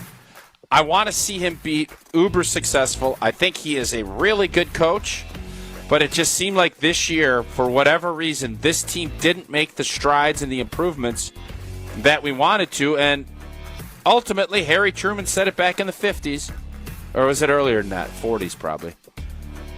Buck stops with him. And the buck stops this year, and the buck stopped too short. Offensively, just never quite did it, but it is a young team. There's a ton of excuses, but for this year, I'm going to say I'm more concerned moving forward with Matt LaFleur. I still believe that Jordan Love is going to be a really good NFL quarterback. And this will be the last time that you can put in that excellent comment about Gordon Flesh. Indeed. The Gordon Flesh Company, it takes a team to meet just about any goal, and that's as true on the football field as it is in the offense. It's good to know that you have the Gordon Flesch Company on your side. For more than 65 years, Gordon Flesch Company has provided cutting-edge office technology for companies of all sizes. Best business technology managed. Visit gflesh.com to learn more. The official partner of the Green Bay Packers and the Wisconsin Badgers. They're close to an hour. Tanner in New York, you're on with Tausch, Letterfly. And Tanner just hit an hour, actually. Oh, way to go. Hall of Fame. Nicely done, Tanner. Thanks, guys. No, I agree with a lot of what Tausch is saying about LaFleur and Love, but I think a lot of people aren't really talking about Rich Bisaccia. He's got to go, and they should really take a good long look at Darren Rizzi with New Orleans looking for a new head coach. But, I mean, overall, nobody improved this year besides the additions that we brought with McKinney and Malik Willis and Jacobs. I mean, Wicks, Reed, besides Tucker Kraft, I'm having a hard time thinking of guys who really took a step and after what we did last year, ending on such a positive note. Yeah, some who did were all rookies. Yeah. I mean, we Edrin Cooper was good on D, and we had Evan Williams, but guys just did not take that step, and we had veterans like Rashawn Gary and Kenny Clark who had down years. It's just guys did not take a step forward in improvement. Good point. I don't know. I want to see if Tausch, you agree? Is that a thought worth exploring? Absolutely. I think every year you're looking at who's your ascending players and who are your guys that you're looking to replace. And I think when you look at the rookies on this football team, there's some guys on the defensive side of the ball. They're going to expect big things from Jordan Morgan coming back. Whether or not that's going to be fair, I don't know. We'll find out. But no doubt in my mind, Edrin Cooper's a dog, and he is going to be a highlighted player. They're going to be looking for corners, edge rush guys. They're going to be looking for a number one wideout. The wideouts, I think you could probably say nobody outside of maybe Dobbs kind of had the season you thought they were going to have. Everybody kind of played down to what we expected. Tucker Kraft is a star. He's going to only get better. I love what he does. I think he is. Can we assume he's only going to get better based on what we've seen other receivers? I would think he's going to continue to develop. Okay. He's going to be just understand what's being asked of him more. Yeah, I think Tucker Kraft should be a Pro Bowl player next year. He should be. Really? That good? Yeah. Why wouldn't he be? Well, again, I can think of all the receivers that we thought were going to improve this year based on what we saw last year. And as you have stated, none of them did. Well, we didn't know. We thought some would rise to the top and you'd kind of see separation. That never happened. Tight end, there's separation. Right. Tucker Kraft, there's nobody thinking, who's going to be the number one tight end next year? Now, that riddle's been solved. Who's going to be the number one wideout? Right. Is it going to be Jaden Reed? I think we've seen enough to know Jaden Reed's going to have to – there's going to have to be some major elevation because what we saw the last 9-10 weeks of this season, that was not what you're looking for from a number one wideout. From any of them. Is it crazy to say that Christian Watson and Romeo Dobbs' careers are kind of in question in Green Bay? I mean, with Watson and the ACL, and obviously Dobbs with the preseason, the early season drama, and then they're both under contract yet. I would say this: if they were both going to be free agents, I'm not sure if you bring either back right now. Christian Watson, I think, hopefully he gets healthy and can prove that he can play next year. That would be great. Romeo Dobbs, it will be a monster year to prove if he's going to be a Packer moving forward. There's a lot of question marks about how he operated this season. He is going to have to really have to elevate, I believe, for Green Bay to give him a next contract. Tanner, thanks for the call. Thanks for waiting. Jason in Tosa, an hour and how long, Pebble? Hour and 3 minutes. He's the record holder so far tonight. Yes, Jason, let her fly with Mark Tauscher. Okay, the most important thing that everyone in the Packer organization should be thinking about every day going forward is that we are going on 15 years since Green Bay last played in a Super Bowl. 15 years. The GM is going into his 8th season, and the head coach is going into his 7th. And we have won a total of 3 playoff games, one each in 2019, 2020, and 2023. I heard Tausch utter his usual praise for Goody earlier, but unless I'm mistaken, it was Goody who made Jair Alexander one of the most overpaid cornerbacks in the NFL, made Rashawn Gary one of the most overpaid edges in the NFL, made Kenny Clark one of the most overpaid defensive tackles, drafted Lucas Van Ness 13th overall, who looks like an absolute bust, and is responsible for a group of pass catchers that is mediocre at best. Here are the undisputed facts from the 2024 season. We finished third in the NFC North, and we were 0-6 in games that mattered. I believe we now have the third best GM and the third best head coach in the NFC North. And finally, Tosh, I'll be listening to you because I always do. But please, please, please stop with the youngest team in the NFL crap. Nobody cares about how old or young the Ravens are, or the Bills, or the Eagles, or the Lions, or the Chiefs. They care that they are competing for Super Bowls. Packer fans are tired of hearing the same excuses as to why Green Bay will not be playing in a Super Bowl for the 14th straight season. Take care. Yes, Tausch? I'm not going to argue with his last point that people don't care about the youngest team in football. They don't. And I think the belief after last year was that with the youngest team, you're going to be better this year. If you don't get better when you have the youngest team, then it does mean nothing. Right? I just told you, I'm not going to argue. His point is very valid. I also am going to point out facts. And facts are this is an incredibly young team and a quarterback that has just finished his second year as a starter. Did I want to see more from Jordan Love this year? I did. That's it. So now you can look at it and say they did go out and pick up a couple of veterans that were studs and that have been great additions. What are you going to do next? Goody is overpaid for, who did he say, Rashawn Gary and Jair Alexander. The Green Bay Packers have $25 million under the cap right now. That's without doing anything. I don't know what all their moves are going to be, but they're going to have flexibility to go and make a big move or two that they think can help this team. Jair Alexander's not going to play in Green Bay anymore. And that contract will be off the books. So when you add that in, now what? I don't know. Rashawn Gary's going to be on this football team. We want and need more from him. This roster, I still believe there's enough talent there. Is it as good as I thought? Obviously it's not. The receiving core didn't take the step. Quarterback did not take the steps that I think a lot of us thought that they would.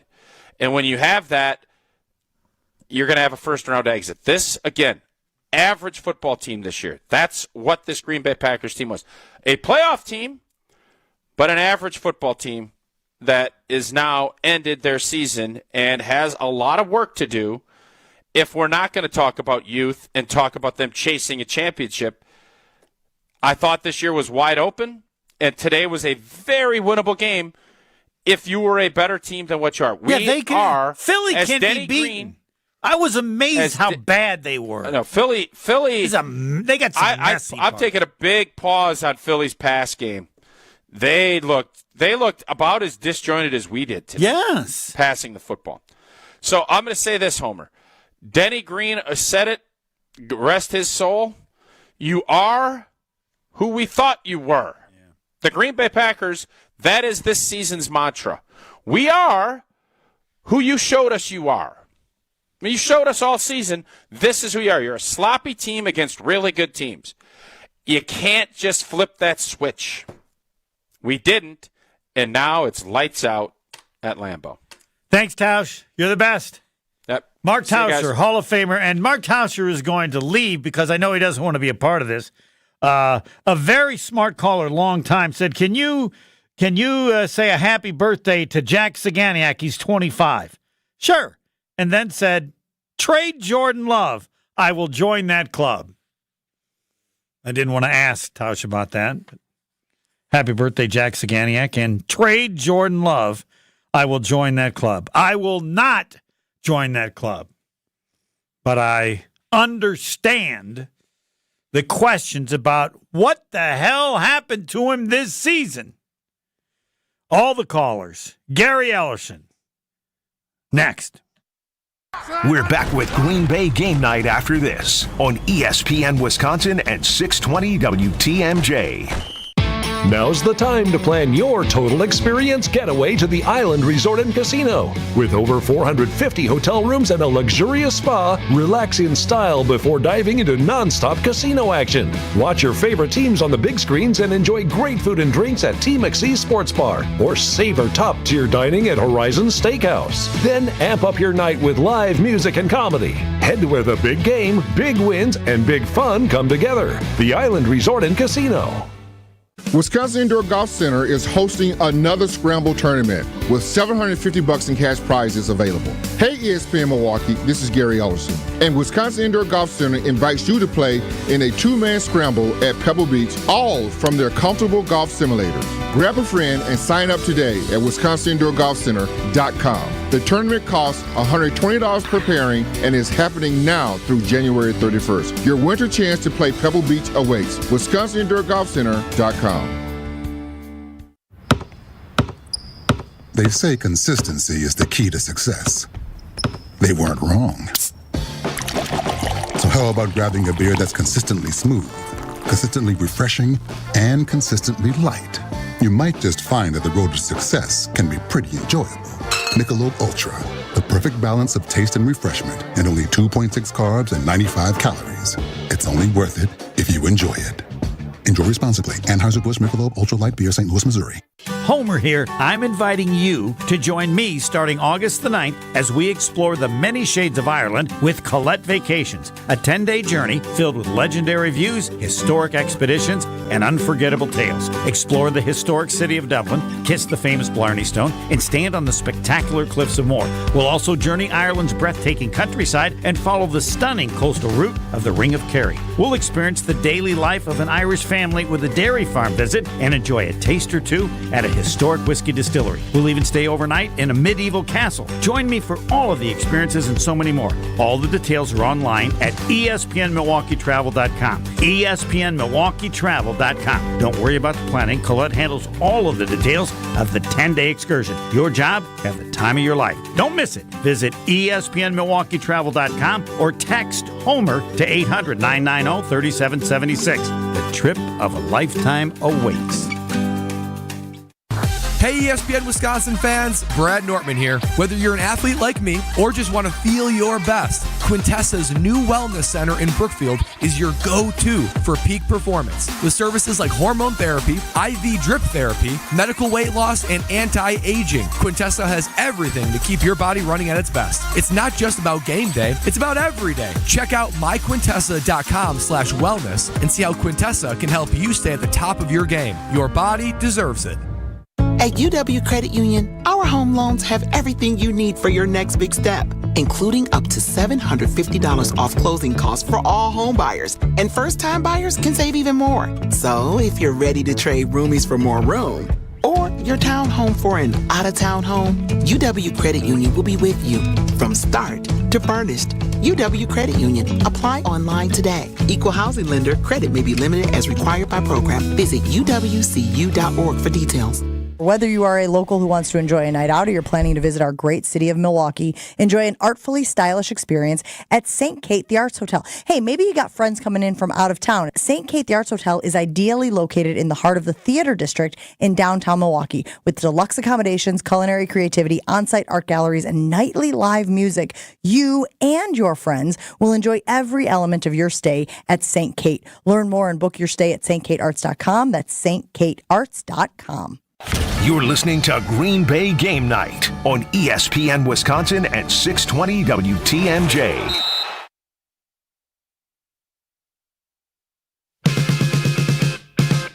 Play either Minnesota or the Rams. Here's Love, though, last gasp attempt. Going deep down the field into double coverage. It's intercepted! Picked off by Quinyon Mitchell, the third pick of the day for Philly. It went exactly as everyone expected, 22-10 Eagles over the Packers. On the Friday show, the Homer Hour with Gary Ellison, he picked the Packers. 4 other callers did. That was it. The 5 people in the world who thought the Packers would win. And unfortunately, it went exactly as expected. Packers lose 22-10. Gary Ellison will be on in a little bit. I have stated, and I don't have to go back and say I said that I was fearful that Matt LaFleur would be Steve Mariucci. Steve Mariucci lasted 6 years as head coach of the 49ers. He was 57-39, 3-4 in the playoffs. He made one NFC championship game, and that was his first year. Matt LaFleur, after 6 years, is 67-33, a little bit better, 3-5 in playoff games, and his 2 NFC championship games were his first 2 years. They got rid of Mariucci after those 6 years. It's not being done here, of course, in Green Bay, but it wasn't enough for them to have somebody there 6 years and never even make a Super Bowl and never get to a championship game after his first year. So that was 5 years without it. For LaFleur, it's now 4 years without an NFC championship game and a slightly better record in the regular season. They haven't lasted an hour. Oh, this one's close. John might be an hour. It's 58 minutes. John in Minneapolis, you're on Let Her Fly.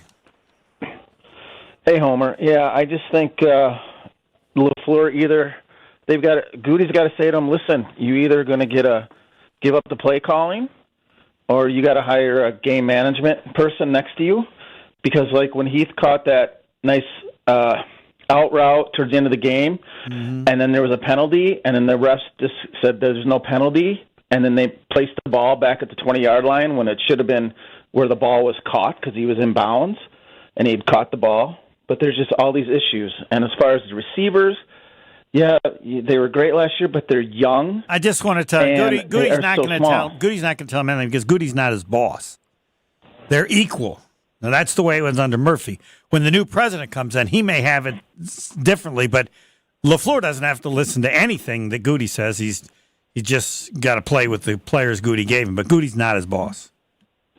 So if Goody if I was LaFleur, Goody said that to me, I'd go like, all right, and I'm going to tell you who to draft in the first round. We'll make that a deal. You tell me to get a guy, somebody to do that, and I'll get you somebody you draft in the first round. How do you think Goody will take that? Well, no. Who hired LaFleur? Goody did. No, he did not. Mark Murphy hired him and then proceeded when he hired Goody to tell him, while Goody thought otherwise, you're not hiring the head coach. I do that. You guys are equal. You're equal to the head coach, the GM, and then I've forgotten the guy who's the what's his name? He does all the financial stuff. He's the salary cap guy. But no, it had been done the other way. And this was the sneakiest thing Murphy ever did because he didn't tell Goody that when he applied for the job. He told him that when he offered him the job and said, you're not picking the coach, that's me. So LaFleur, Goody actually said that he wanted another interview or something, if I have that story right. And Murphy said, no, it's over. I want LaFleur. And so they're equals. So do you think if Ed Policy comes in and says, hey, we're going to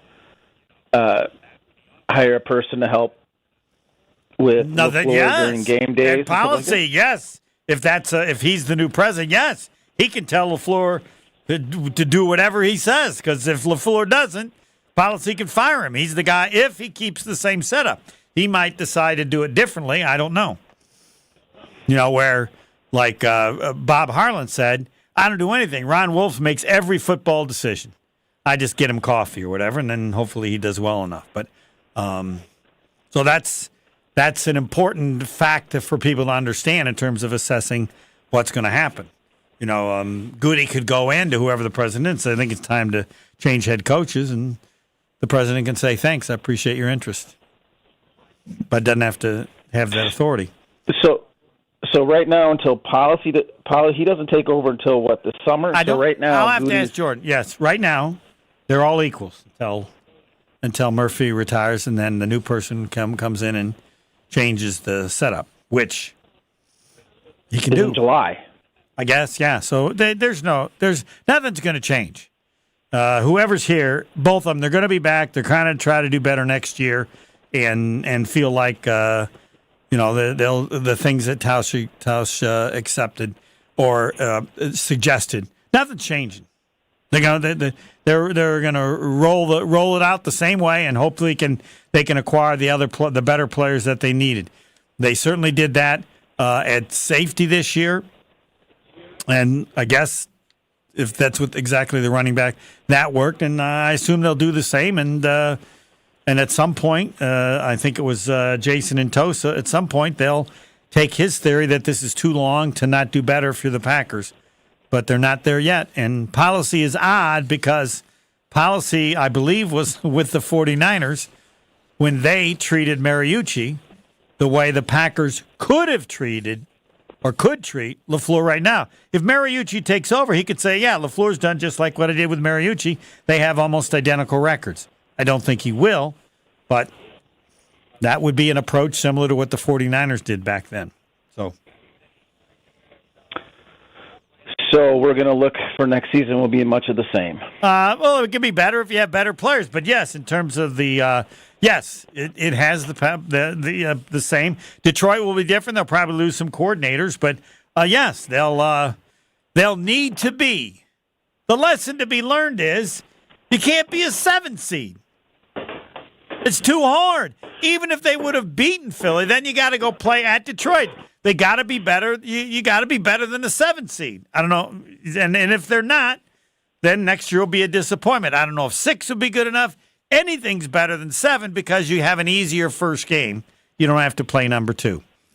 John, thanks for the call. And don't forget they're a block punt away for being 0-6 in the NFC North. Yeah, but you can't pick those ones. There were other ways that other things could have gone their way. They are, as Tausch said, they are who you think they are. They were an average team, slightly better than average, that got into the playoffs because the NFL wanted more playoff teams a few years ago. Thanks for the call. 1-800-990-3776. Gary Ellerson will join us. He's next. Stay right here. Green Bay Game Night will be right back on ESPN Wisconsin at 620 WTMJ. Ready for a win? Well, it's your year. At Potawatomi Casino Hotel Milwaukee, you could win over $2,000 in free play every month all year long. Just play your favorite games and you might take the stage in the It's Your Year game show. 25 winners each Thursday. There's $300,000 in cash and prizes up for grabs this January. Yeah, we think it's your year. More info at paysbig.com. Must be 21 years old to play. For over 4 decades, one name has stood out as a symbol of excellence in automotive sales and service. It's the Boucher Automotive Group, dedicated to providing exceptional experiences to all of our valued customers. We will help you find the perfect vehicle within your budget while respecting your time. With 20 convenient locations, we're the one-stop destination for all your automotive needs. At Boucher, we're your trusted partner on every mile of your journey. Riding with you every mile since 1977. Another MVP has joined the roster at Orthopedic Associates of Wisconsin. Dr. Ryan Stefanchek. Board certified in sports medicine, physical medicine, and rehabilitation, Dr. Stefanchek specializes in non-operative treatment of the spine, chronic pain, all joints, all musculoskeletal problems, and more, emphasizing holistic care first, with a focus on diet, sleep, stress management, and social connections for a patient's well-being. At Orthopedic Associates of Wisconsin, there is a difference. This is Matt Meitner, owner of Sit Means Sit Dog Training. Do you find yourself talking to your dog but feel like she's not listening to you? Bella, sit! Are you constantly repeating yourself but she's not following your directions? Sit! Sit! Frustrating, isn't it? At Sit Means Sit Dog Training, we want to help you have a happy, confident, and obedient dog, and we also want to make the training process an enjoyable and worthwhile experience. Contact Sit Means Sit today to schedule a free consultation so we can create a customized training program so you are able to have the dog you want and deserve. Sit Means Sit Dog Training. Sorry, we don't train husbands, wives, or kids. Get organized with a new Dakota Closet system at Menards. Dakota Closets are versatile and can be installed in any room, from home offices and laundry rooms to walk-in or reach-in closets, and so much more. Use the You Create Closet Planner, available in-store or online, to design a Dakota Closet system that maximizes your space and matches your style. And don't forget to check out our weekly flyer on Menards.com for all the great deals happening now. Save big money at Menards. Football season. Best time of the year and my favorite time of the year. This is ESPN Wisconsin's Brad Nortman. On game days, my favorite teammate is a cold carbless in my hand. Premium cocktails in a can made right here in the great state of Wisconsin. Maybe it's when I'm at the tailgate ahead of kickoff or getting ready at home for the game. Carbless is there. Zero sugar, zero carbs, and gluten-free. Carbless features classic cocktails like margarita, Paloma, and even Moscow Mule, and vodka cocktail flavors like cranberry, lemon, and peach. Find it on your next grocery trip. Carbless. Less is more. I'm very familiar with Gruber Law Offices because they're always out in the community. Gruber Law Offices are known to be honest, hardworking. They're always involved in our neighborhoods. Gruber Law Offices make our community a better place. They are the best. For nearly 40 years, Gruber Law Offices has helped people throughout Wisconsin. If you're injured, we're here to help. One call, that's all. Wisconsin would not be the same without Gruber Law Offices. Wisconsin is still cattle country. And that's why Bunzel's chose to stay close to home to hand select the finest beef. Quality goes into everything they do, from Bunzel's expansive array of meats, homemade specialty sausages, and their award-winning beef jerky. It just isn't a proper holiday meal without Bunzel's top quality cuts on the dinner table. Tasting is believing. Visit Bunzel's at 90th and Burleigh or bunzels.com. You heard the final whistle. That means the postgame is ready to roll. This is Green Bay Game Night, powered by ESPN Wisconsin. Live from the Gruber Law Office's One Call That's All studios in downtown Milwaukee, alongside former Badgers and Packers running back Gary Ellerson. Here's the Emmy Award winner, Homer. Yes, Gary Ellerson has joined the program. What a program it is. People are still waiting. 1-800-990-3776. The Boda Box Wine Line. Do want to mention Potawatomi Sportsbook in Milwaukee. Dozens of self-serve kiosks and over 2,000 square foot video wall. Seating for over 200. Full restaurant and bar. VIP deck and more. It's a sports betting paradise. It is a sports viewing paradise as well. Bet above the rest. You got to go there and you'll say, damn, Homer, it's as good as you said it was. All right, Gary Ellerson's opening statements. He's talked to us about this team. Oh, do you have a weird headphone there? They haven't fixed that. All right. I think if you move to the next, I apologize. I should have known that wouldn't have been fixed. I think that one works. You're going to have to change chairs. He can sit in the same chair and still use the same headset. All right, here we go. The headset's better. All right, here we go, home dog. Yeah, so Pebble mentioned that a couple of these headsets, I was visiting another show, and I thought they would handle it, but doesn't matter. All right. Here's where I need to stop right now. Packer fans, you're listening right now. Do we have people on hold? Yeah, we do indeed. Hopefully they're listening. Okay. We ain't firing Matt LaFleur. Stop. Stop it. Stop it. Only one person said that. Okay, good. But he said that's because he wanted half. Let me go down the line. Let me go down the line. All right. Let me go down the line. Okay, write these down. Oh, not firing LaFleur. Not one of the top up-and-coming young coaches in the NFL. And I'm going to say something that may make y'all mad. We don't care. We just want you to tell us what you think. You need to stop. I don't care if you say we're the youngest team because nobody wants. We are the youngest team in the NFL, and there's a reason why we do what we do. We do what we do is there's a reason why we make bonehead mistakes and we don't be where we're supposed to be because we don't know what we don't know. We don't even know. All right, I almost said something bad just then. I'm going to have to make another analogy. You remember the one time I said we had our training wheels on? Mm-hmm. We got them off. Last season, the last half of last season in the playoffs. But we're still wobbling. Balance is not there yet. That's good. Okay. All right. But here's my question. We get a nice little run if we're like on even pavement. We can get a nice little run and go at it. But we still kind of remember when you first A lot of people don't ride bicycles anymore, so it may be no. foreign Hold to a lot on. of you people They don't that use listen training to wheels. us. You know what? They have bikes that are so short that you can use your feet on the ground. So, and that might be an improvement. But anyway, back when we did, so they're still wobbling.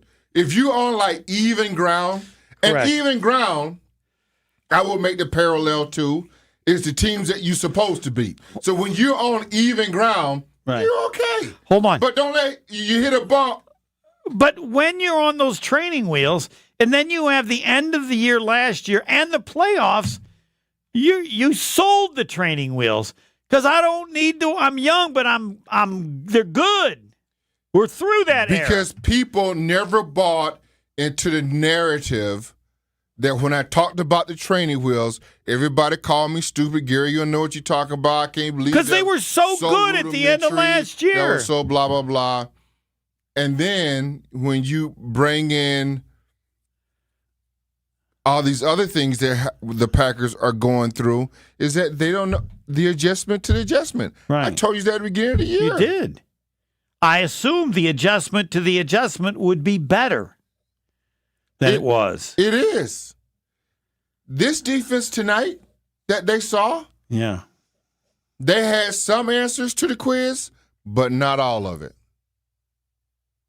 But when you don't have Christian Watson, Romeo Doubs, and Jalen Reed, you're not going to pass the test.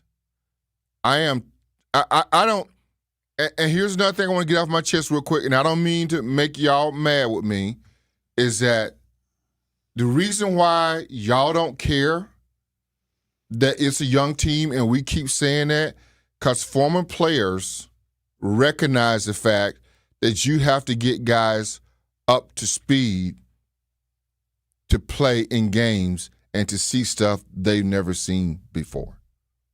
That's a huge difference. You guys, the fans, you guys want a ready-made team right now.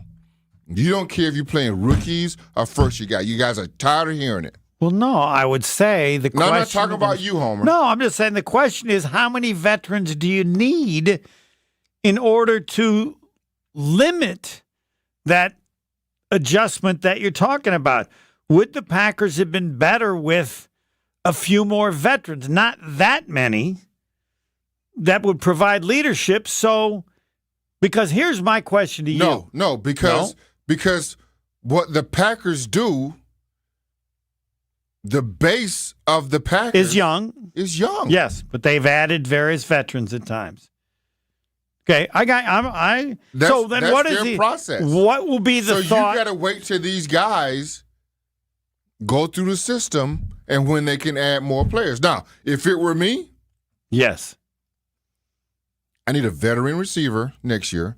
Number one, Devontae Adams was not name Antonio Brown and not name Tyreek Hill. You take Devontae Adams though. Devontae, if you want to come back, I welcome you with open arms. But just so you know, don't get mad because I need for Jordan Love to spread the ball around. It won't be like it was with Aaron Rodgers. You need to say that up front. Like, do you remember when they wanted to go get Randy Moss? Mm-hmm. And a legend goes or hearsay goes that they told Randy Moss, just so you know, Donald Driver is the number one receiver. They really said that? The Randy Moss that I remember? Well, I guess they could have.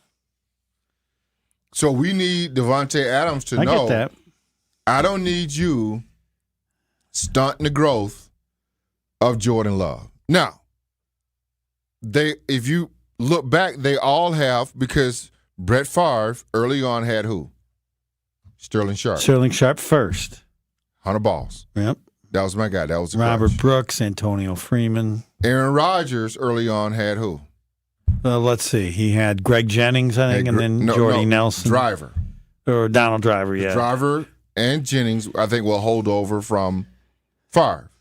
And then Jordy Nelson, and then James But Jordy Jones Nelson really his guy, though. Correct, yeah. But Jennings and Driver were Too long ago for me to remember. But that's okay. Premise. That's why I'm here. So they're going to need a wide receiver. They need a number one, because here's the thing. Dobbs could be done. They should have got a cart and put that man in a cart and drove him into the locker room. I hate the NFL for that. Why we got this guy, we're carrying him into the locker room, can barely walk.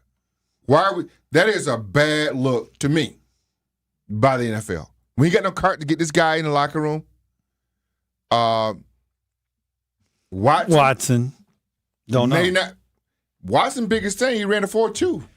Can you want a 4.2 after the injury? You're smart.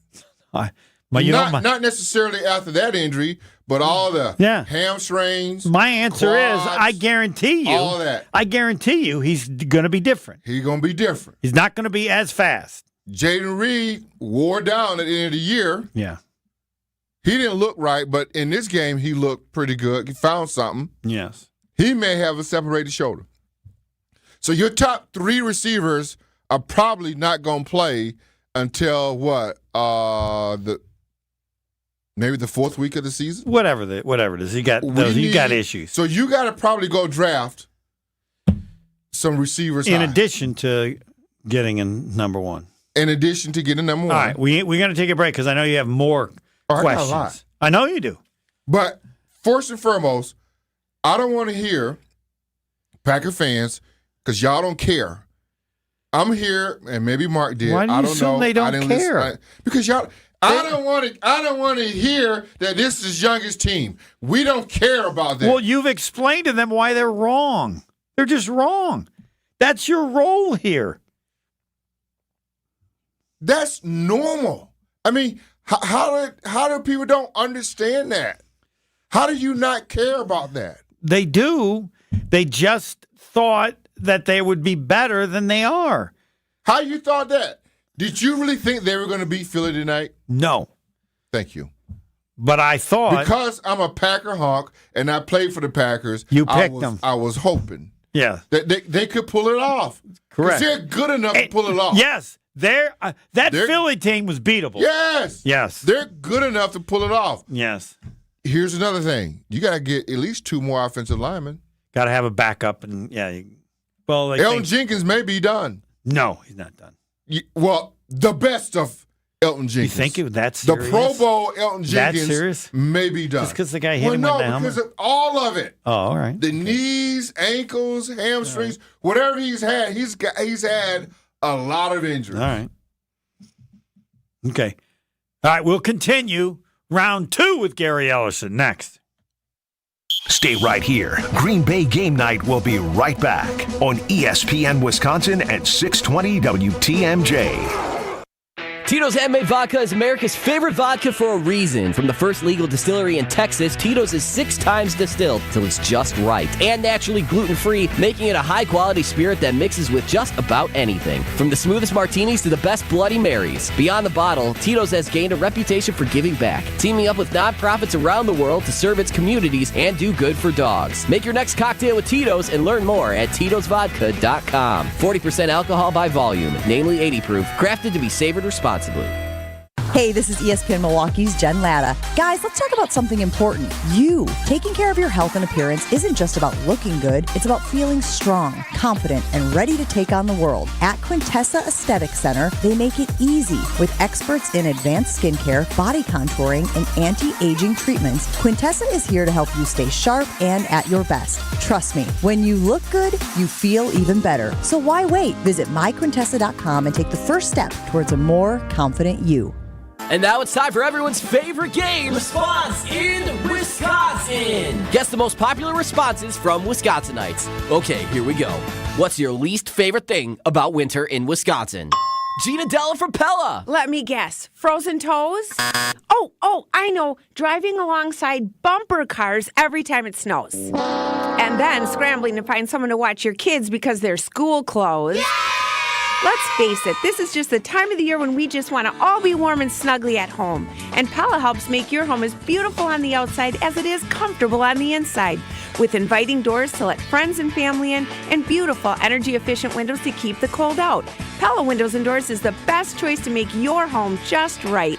Celebrate the new year with 0% interest for up to 3 years. Thanks for playing Response in Wisconsin. Hurry! You only have until January 31st to get 0% interest for up to 3 years. Visit PellaWI.com today. Certain restrictions apply. Do you want to have more fun watching the NFL playoffs? Try playing Sleeper Picks. Just download the Sleeper app today and pick more or less on at least 2 players' projected stats. You can win up to 100 times your cash. For a limited time, Sleeper has a special offer. New users have to just play $5 and they'll receive $55 in free entries. Just download the Sleeper app today and use code BRAD, B-R-A-D. Must be 18 years or older. Promo code, location, and other restrictions apply. Minimum deposit $25. See terms of use for details. Please play responsibly. Call 1-800-426-2537 for help. You're back at the gym. Your new gym outfit? On point. Your new sneakers? Baller. You've got this. Just like Associated Bank's got you with Access Checking. It's maintenance fee-free with no minimum balance requirements. So when you take your first yoga class in 10 months, your body might surprise you, but your checking account won't. You've got this with Access Checking from Associated Bank. See associatedbank.com/checking or ask a banker for details. Member FDIC. Life's better with American Family Insurance. Because whether it's a family road trip in your dream car or hosting a family reunion in your dream home, we help you feel protected so you can enjoy those dreams with peace of mind. Save up to 23% when you bundle home and auto. American Family Insurance. Get a quote and find an agent at amfam.com. Products not available in every state. Visit amfam.com to learn how discounts may apply to you. American Family Mutual Insurance Company, SI, and its operating company, 6000 American Parkway, Madison, Wisconsin. Who's looking for a deal? Well, Cousin Subs has a better deal just for you. Cousin's new $10 meal deals are now available online only. Choose between a 7.5-inch ham and provolone, turkey breast, or veggie sub, a bag of chips or regular fry, a regular fountain beverage, and cookie at cousinsubs.com or on the mobile app for just $10. Now that's a better deal. Cousin Subs, we believe in better. Available at participating locations only. Offer subject to change without notice. You're listening to Green Bay Game Night on ESPN Wisconsin at 620 WTMJ. React to the game by calling the Boda Box Wine Line, 800-990-3776. Let's go. You hear it? Let's go. We still got a young football team, and I'm not making excuses or anything like that. We got a young football team that, unfortunately, this is a tough lesson along the way, and hopefully we can use this as fuel to get better and learn and be a better team come next year. We will. We will. We will. Okay. You know what? I went to Wisconsin. We were on the cusp of winning. My freshman year, I think we knocked off like Michigan and Ohio State. And then you did it. We used to have these shirts that Dave McClain gave us and said, "We will win." We will. You just heard him. Yeah. It was all right. Mike in Fargo. Let's get. How long? Mike is 75 minutes. Is that North Dakota or South Dakota? Which one is that? Michael, no. To me, they're all Dakota. But Yeah. Mike, I think North Dakota. North Dakota, where Don Morton is special. Don't mention it. North Dakota. He's big shot, big deal. And no. Yeah, then Watson from NDSU and Tucker Kraft from SDSU. All right, I think they should have. Why don't we have What's that? the drop for that? What? Great places, South Dakota. Why don't we should have a drop for that? Because it's not true. Pebble. No one ever goes to the Dakotas unless you're sure. My brother-in-law lived in Minot. Which one is that? North Dakota. If you live there, fine. And nobody going to North or South Dakota. All right, fine. What you got? Let's do Mount Rushmore. That's about the only one, right? Mount Rushmore is it? That's South Dakota. Anyway, yes. All right, to the great Gary Ellerson and Homer here. I'm just going to kind of be maybe a little bit all over the board. That's fine. Number one for this year. Let's face it. We had the Colts and the Texans. There's Colts and the Titans at a perfect time where Malik Willis could come in and win those games. If they would have been any other games or any other teams, we most likely would have lost. We barely beat the Rams Rams out there. They were missing a couple of players, the good players, Cooper Kupp, etc. We barely beat the Texans with the last-second field goal. My daughter and I went to that game, and we barely beat the Jags with Malik Willis on a nice pass to Jaden Reed to get within field goal position. So you take even, and we barely beat the Bears in Chicago, and so let's take the Titans and the Jags and the Bears. We wouldn't even be a playoff team, and I don't even think we are a playoff team. I'm not putting this team down. I don't think we were a playoff team this year. Why are we doing this? Why are we? Hold on. Hey, Gary, hold on. Gary. Hold on, Mike. Let Gary talk, and then we'll get back to you. But why are we like doing this? They won those games. Gary, I know they won those games, but I want to say this is after I went to home games. I went to every home game. I went to away games, and all I see is and I've called Homer before 2 or 3 times. All I see is Jaden Reed all year running around with his head chopped off. Nobody even moves to see if they're in man-to-man. Yes, Matt they LaFleur's do. offense. No, hardly, Gary. Hardly they do. But I love the Packers. I wanted to be in Detroit next week. I had plans to be in Detroit next week. We're but not my point good is, enough yet. I know we're not. But my point is Matt LaFleur's offense became very, very stale. And today I called in Homer and the great Tauscher, and I said it this year and I said it last year. We are so much better when Jordan Love is under center, and then yet when I see him in shotgun and pistol, I'm going, what are we doing? Play action there, and as far as that throw to Heath, that should be, why is he throwing to the left? He should have had an easy, he's a right-handed, boom, 4 yards and an out pass, right-handed, flick it over there, first down, move the chains. And we're throwing to the left. Make an easy throw. What changed with the offense, and what do you think happened this year? What do I think happened at all these games? And I told you before, Homer, and there is number one, there is no flow to this offense. You watch other teams, they got a flow. And they had a great flow last year for the last number of games? They did. And what in happened? Dallas, I was in San Francisco. They had a great flow. What I can't stand is they hike the ball with 2 or 3 seconds left, like in that Detroit game. It's like all a defense has to do is look up at the clock and see that he's down to 2 seconds, and that's what we do all the time. Hold on, Mike. Gary. Hold on, Mike. We'll get back to you. I got a couple more things. I got a couple more things. I'm going to ask you this. So, when they got into the playoffs, the Packers, did you think that they had a Super Bowl roster? Yes or no? Do I think a Super Bowl roster? Did you think they were going to win the Super Bowl? Did you think they were going to get to the Super Bowl? Yes or no? I thought we'd be in the NFC Championship game. Yeah, so for me, that's a no. I did not. Now, my heart was hoping that they can catch fire and anything can happen. If you were to go back and rank the Green Bay, all the teams in the playoffs right now, if you were just to go back and rank all the teams in the playoffs right now, where you think you would rank the Packers on talent? On talent? In the NFC? In the NFC? The NFC. Okay, go NFC. Let's stay in the NFC. Where would you rank them in the NFC? Yeah, in the NFC. Detroit's 1. Philly's probably 2. I don't think Philly. I just have a problem with Philly. That's okay. You could beat them. That's fine. I would say 3 or 4. 3 or 4. Keep going. No, I'd have them there. I think they're as talented as Minnesota. Better than Minnesota. They're not better than Minnesota. Okay. Yes, they are. They are better. So you got Minnesota 3 and Green. Better than you got Minnesota 3 and Green Bay 4. They are better than that's Minnesota. Fine.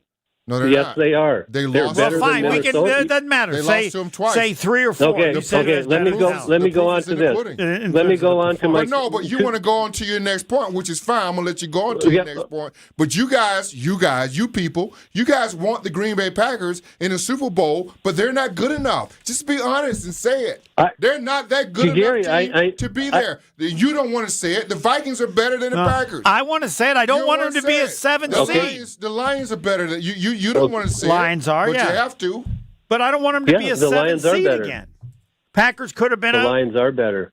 5 seed, 6 seed. The Lions shouldn't be a 7. And here's what you don't want to come to recognize right now is this dude right now in Washington done caught fire.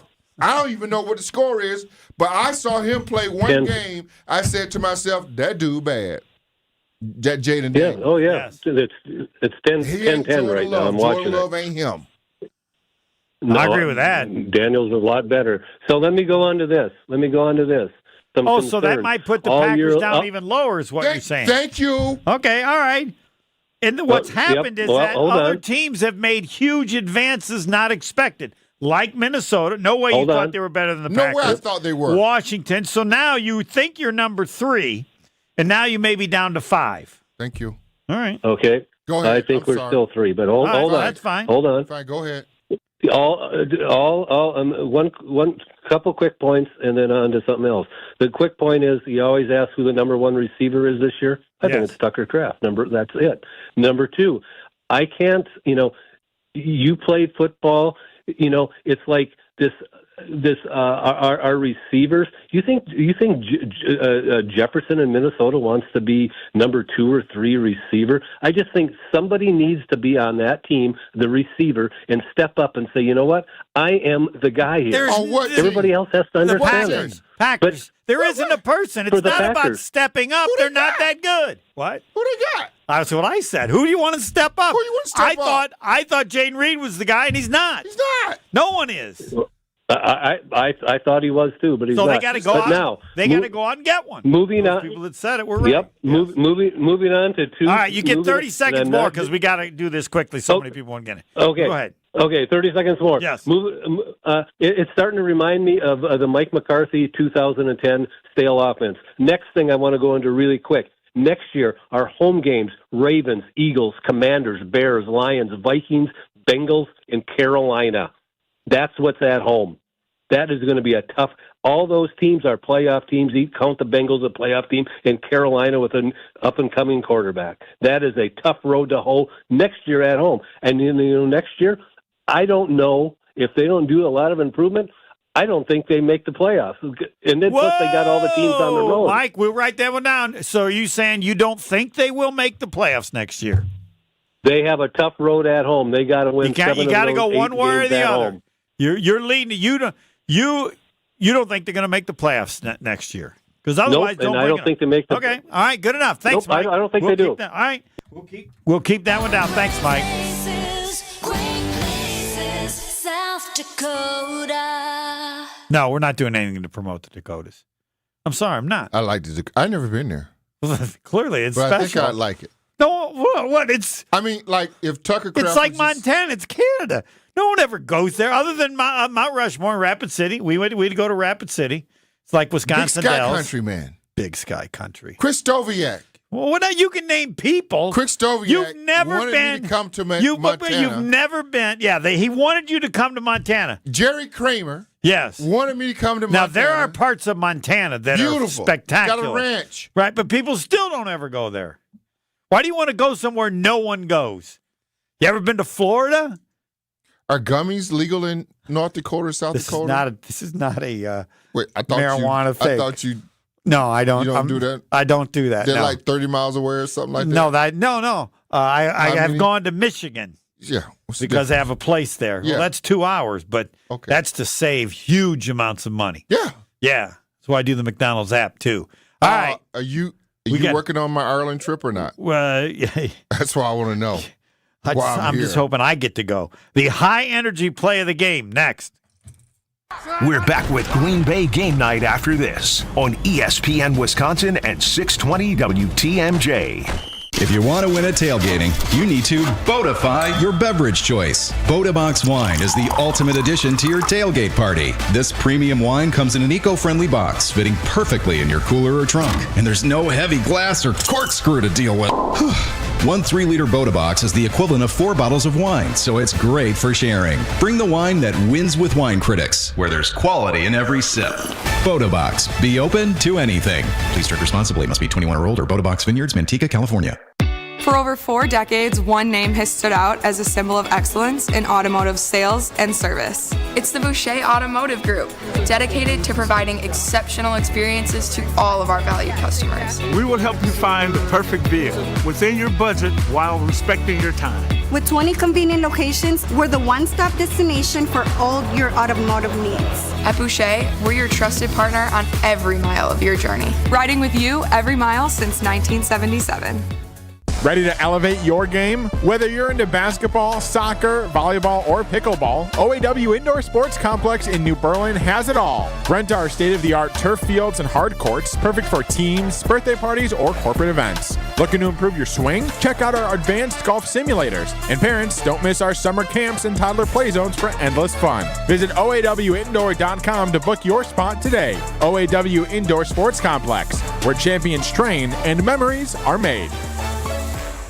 Prize Picks is the best place to get real money sports action. With over 10 million members and billions of dollars in awarded winnings, Prize Picks has made daily fantasy sports accessible to all. You just pick more or less on at least 2 players for a shot to win up to 1,000 times your cash. Run your game all season long on Prize Picks, America's #1 daily fantasy sports app. And it is playoff time, now or never. Don't miss out on the last few weeks of football action with Prize Picks, the best place to win cash while watching the playoffs. You can now win up to 1,000 times your money on Prize Picks. Prize Picks now offers MasterCard for quick and easy deposits into your account this sports season. Prize Picks, the best way to win real money this football season. Make your picks in less than 60 seconds and turn your sports opinions into real money. Download the app today. Use code WI. You get $50 instantly after you play your first $5 lineup. Again, download the app today and use code WI to get $50 instantly after you play your first $5 lineup. Prize Picks. Run your game. Hey, this is Brad Nortman, here to tell you about my friends at Bank 5-9. Everywhere I go throughout the area, I see Bank 5-9, and it's no wonder why. Not only do they have 14 branch locations, but their employees spend nearly 9,000 hours each year volunteering in the communities that they serve. That's on top of the financial support that they provide to several hundred nonprofits right here in southeastern Wisconsin. If you're looking for a true local community bank, check them out today at bank59.com. Member FDIC. Homer here. I'm inviting you to join me starting August the 9th, as we explore the many shades of Ireland with Colette Vacations, a 10-day journey filled with legendary views, historic expeditions, and unforgettable tales. Explore the historic city of Dublin, kiss the famous Blarney Stone, and stand on the spectacular cliffs of Moher. We'll also journey Ireland's breathtaking countryside and follow the stunning coastal route of the Ring of Kerry. We'll experience the daily life of an Irish family with a dairy farm visit, and even enjoy a taste or two at a historic whiskey distillery. Plus, there's a stay overnight at a medieval castle. Join me for all of these experiences and many more. Visit ESPNMilwaukeeTravel.com for trip information. Colette handles all the details of the 10-day excursion, the flights, the meals, the hotels, the experience. Don't worry about it. Your only job is to have the time of your life. Don't miss it. Visit ESPNMilwaukeeTravel.com or text HOMER to 800-990-3776. HOMER, 800-990-3776. Hey, this is Gabe Neitzel. You're listening to 94.5 ESPN, WKTI and WKTI HD, Milwaukee. A locally owned Good Karma brand station. You're listening to Green Bay Game Night on ESPN Wisconsin at 620 WTMJ. The biggest plays. Love zips it in there. It's caught for the touchdown, Romeo Doubs. To set the tone for the green and gold. It's time for the high-energy play of the game. Protected as well, firing in the middle of the field. Touchdown in the middle, Jaden Reed. Presented by Water Joe. Water with a work ethic. The high-energy play of the game. It's another one of those situations that I get saddest about in sports. When there's a historically special play that could be in the history of the team, if you win the game. But if you lose the game, it's forgotten. You might have another high-energy play of the game. I find it hard to believe. Josh Jacobs on that one run. The touchdown that wasn't a touchdown? Yeah. But I mean... See, that stuff right there? Yeah. You and I was just talking off air. That stuff right there, when you get into that's taking it up another notch. Which you have to do. You got to go meet it, man. And he did. Jalen Reed, I thought, them two guys offensively took it up another notch to me. No. If you guys watch regular season and then start watching these playoff games, you'll see that the game goes up like 2-3 more. I wish Mark Tauscher was here on me because I would love to talk to that dude because I've never been in the playoffs. It's just what I see. Because I see regular season and I see playoffs. Two different ball games. And you know what else I see? I see referees eat their whistles a little bit more in the playoffs. Yeah, Tauscher's always talking about that. Yeah. They let you play. And it's physical football. That hit on Elton Jenkins in the shoulder pads with the helmet. Yeah. Woo! You got to go, Elton, you got to go hit somebody, bro. You can't be, Forrest used to say, you can't be tiptoeing around. You save spots for Forrest.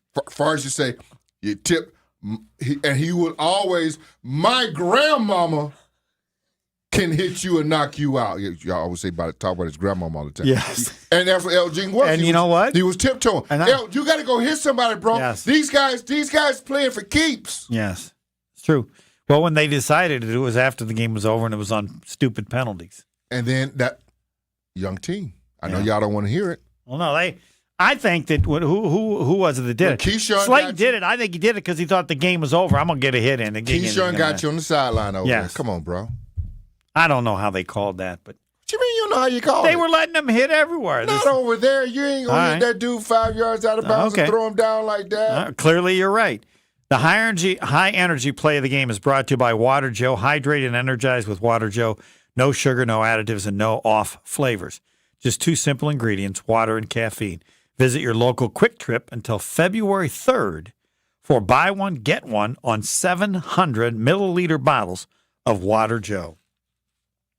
So I'm thinking those are the guys, you make note of that for players for next year that you want around and you can count on in the playoffs. Absolutely. Let me have him. Josh Jacobs, Jalen Reed, if he's healthy, let me have him. I like Dontavian Wicks showed me a little something tonight, too. Mm-hmm. Mm-hmm. They needed him. Showed me a little something tonight. Mm-hmm. Because this whole receiving room that they got maybe need to be altered a little bit, only because of injuries. Well, Devontae Adams would be nice for that purpose as well.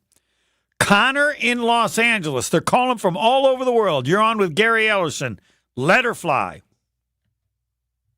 Hey, Homer and Gary, thanks for taking my call. Lodi, Wisconsin native, current transplant in Los Angeles. Where's Lodi? Lodi, north of Madison. Okay. Just north of Madison. Is that by Spring Green or no?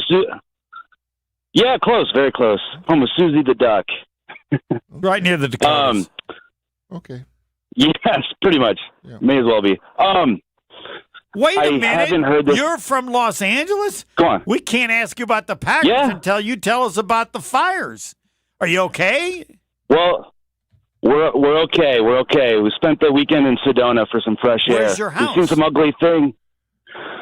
We're just north of downtown. We're just outside of the evacuation zone. Wow. Okay. So, yeah. Things are improving. But we've seen some ugly things this week, not much uglier than the Packers' offense and special teams, unfortunately. Wow. But the reason I called, I haven't heard it brought up yet. On our second to last drive, I believe it was a 3rd and 3, we did a handoff to Wilson that got stuffed at the line of scrimmage. I've been critical of LaFleur all year, but that seemed to be a audible by Jordan Love. Just curious your thoughts there. Yeah, that's the hard thing. You never know about that. Yeah, it's when they got it with 7:33 left. They had 3rd and 3 in the 41. Wilson got nothing, and then that's when the pass was thrown to Heath, who didn't get his feet. And Brady acted like he thought the pass wasn't very good, that if the pass had been proper, that Heath would have been able to get both his feet in bounds. You're making reference to those two plays, right? Yeah. I would have liked to see a pass on that 3rd and 3. But then you're in a tough spot on 4th, throwing it to Heath, and it was just a little high. He was not able to get his feet my thought both was, in bounds. Gary, I don't know when you take Jacobs out. I never take him out. Unlike Barry Alvarez, Ron Dane said... I think he was hurt. Was he? Yeah, he did get hurt. He got on the 14-yard run then, or the pass to him. Yep. Okay, all right. That's another thing, too. Jacobs could have went out of bounds, but he fought for another 3 or 4 yards, which I respect, but he got dinged up in doing so. Excellent point. All right, but, next year. The key here is now, what are you thinking about next year? That's put this in perspective of, because no one can say they were surprised at what happened in this game. No one. Right. I expected the Packers to lose. I had hope that we could find a way to win. But in saying that, I thought, the defense would have to show up, and they did. And they did. You hold the Eagles to, I thought we would have to score 30 to beat the Eagles. So what are you thinking about next year? We held them in check. What are you thinking about next year? Are you confident? There are some serious question marks. There's no doubt about it. LaFleur has to grow as a coach. Love has to grow as a quarterback. Just consistency and decision making, and Goody too. Tough spots. All right. This is a young team. I definitely endorse the Devontae. What is the most serious question mark for you going to next season? For me, it's the edge rush. Okay, all right, got to go. You got to get home. Got to get home more often. I'll say what everybody does. Be safe, and I'm sure you figured it out. And it sucks. I lived out there in Encino. It even got up to the San Fernando Valley, right up in that area. I think they've got a fire now, and they're way outside L.A. All right, what is your number one question mark? It can't be just one. Well, it's got to be one at the top of the list, though. There are a number, but what's at the top? What's your number one most serious question mark? Number one receiver. Yeah. I'd take that over the pass rusher. And they got to go get somebody. You got to go pay for somebody like you did for McKinney and like you did for Jacobs. You got to recognize you need that. And I don't know who's out there right now. Well, you said Devontae. There are other guys out there.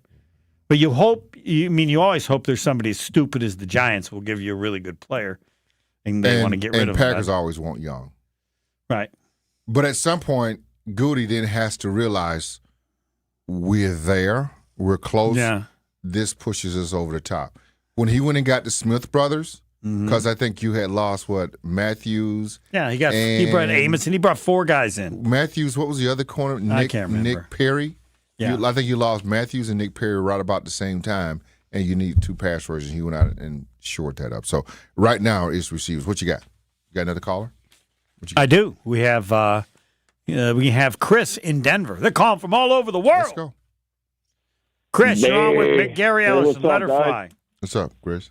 Oh, man, lifer fan. I grew up in the 80s up north of Nashville, Wisconsin. Now I'm in Denver. But I think what started this whole thing, I know, a young quarterback, it's important to just have that consistency. And this team had such great momentum coming off that 23 season where they finished with a bang, and Love was like 24 touchdowns, 2 or 3 interceptions, whatever those stats were, playoff victory against Dallas, and they took the NFC representative of the Super Bowl to the brink. So I don't understand what the general manager was doing by throwing $48 million at the running back position, and you kick Big Brother out of the building. And when you kick Big Brother out of the building and Aaron Jones, you got rid of veteran leadership, and then the burst that Aaron Jones has, and I love Josh Jacobs, but he doesn't have that, when he's getting 8 to 10 yards, Jones, he's going to get 20, maybe 25 yards.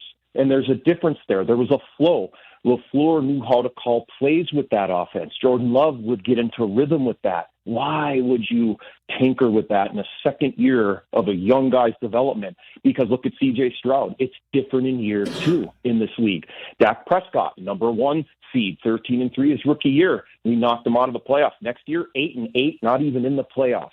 So you have to put your young quarterback into a position to succeed in that second year, because now they have a whole video of you on. Let me ask you this. Okay, I just want to stop you right there. Let me ask you this, because you've been watching the Packers for a long time, right? And you've been around Ron Wolf and all those guys, right? Oh yeah. And you're talking about Aaron Jones.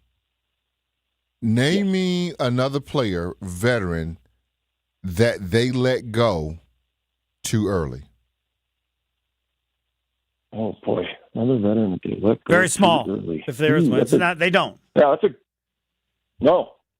They very seldom do the that. only thing Chris is bringing up, and to me it's worth addressing, and maybe it's just wrong, but that the offense just wasn't the same. Josh Jacobs was so good. I don't disagree with that. But that's the price you pay and move on. I don't disagree with that. Okay, but you still do it. But if you know what the blueprint is, the game plan is, then that's what you subscribe to.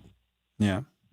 Aaron Jones was hurt all the time, and they weren't going to pay him any more money than they had to. So but they did. But there's a difference then. But recognizing what they did with when he caught fire at the end of the year, and that Adrian Wilson kid is he's got. But they're never going to. They didn't believe he would catch fire again like that. Well, that was part of it as well. Yeah. That he went so well. So it is addressing. It's hard to say because Jacobs is so good. It almost feels wrong to say he broke a record that stood for 50 years. But nobody can understand. It changed the dynamic to the. But offense, it shouldn't have. It changed it. It did. I know it did. He's right. I know, but it did. Run. Okay, so you have to adjust that for next year and figure it out. Exactly. Okay. It did. And is LaFleur capable of doing something different? He kind of has his approach. McCarthy had his approach. They don't change a whole lot. But Thanks for the call, Chris. Where did Matt LaFleur come from? McVay, that group. No. Where's his last job? Tennessee. Who was the running back at Tennessee? Was it the big dude? I think he might have been. The Ravens? Yeah. He know what that is. He had one. Well, maybe. I don't know. Their offense wasn't that good that year. No, it wasn't. That was a problem. It wasn't. So, but he had a bell cow. Okay. His history with our last caller wasn't wrong. I'm not saying he's wrong. But what you have to do then you got to buy into the Packers, who they are and what they stand for and how they do business. That's how they do business. Good, better, and different. You let go Aaron Rodgers and you let go Brett Favre and you let Charles Woodson go. They let a lot of guys go. Jordy Nelson, they love Jordy Nelson. James Jones, you go down the line of veterans who they thought, I'll be out of here a year too early. We wouldn't be having any of this conversation because it seems so odd to even address, but as you said, it's true that you have this increased running game that's really good, and yet the offense got worse for the stretch of times when you had gotten through. You got through the injury to Jordan Love, assuming he's healthy now. I don't know. Yeah. Some people don't think he is, given the way they played things. I just didn't watch him play and think that he moved any differently than he did. He didn't pass as well, but nobody was open. No. And so when nobody's open, then he's got to gamble a little bit. But that's the part that just doesn't make any sense to me. And because you have the same guys that were there the year before. Right. And they were open the year before. Right. So, all right, we'll break. More callers. They're waiting in line. Everybody wants to talk to Gary Ellison. Jason Wilde coming up later. It didn't change. As everybody expected. They lost. They lost in a minute. You thought they were going to lose. Right. You hoped they would. And everybody thought they. And you watched the game going, exactly what I feared. Next. More Green Bay game night coming up on ESPN Wisconsin and 620 WTMJ. They say consistency is the key to success. They weren't wrong.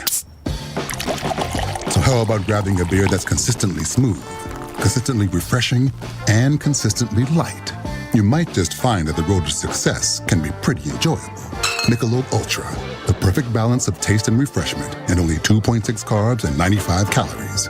It's only worth it if you enjoy it. Enjoy responsibly. Anheuser-Busch Michelob Ultra Light Beer, St. Louis, Missouri. Get organized with a new Dakota Closet system at Menards. Dakota Closets are versatile and can be installed in any room, from home offices and laundry rooms to walk-in or reach-in closets, and so much more. Use the You Create Closet Planner, available in-store or online, to design a Dakota Closet system that maximizes your space and matches your style. And don't forget to check out our weekly flyer on Menards.com for all the great deals happening now. Save big money at Menards.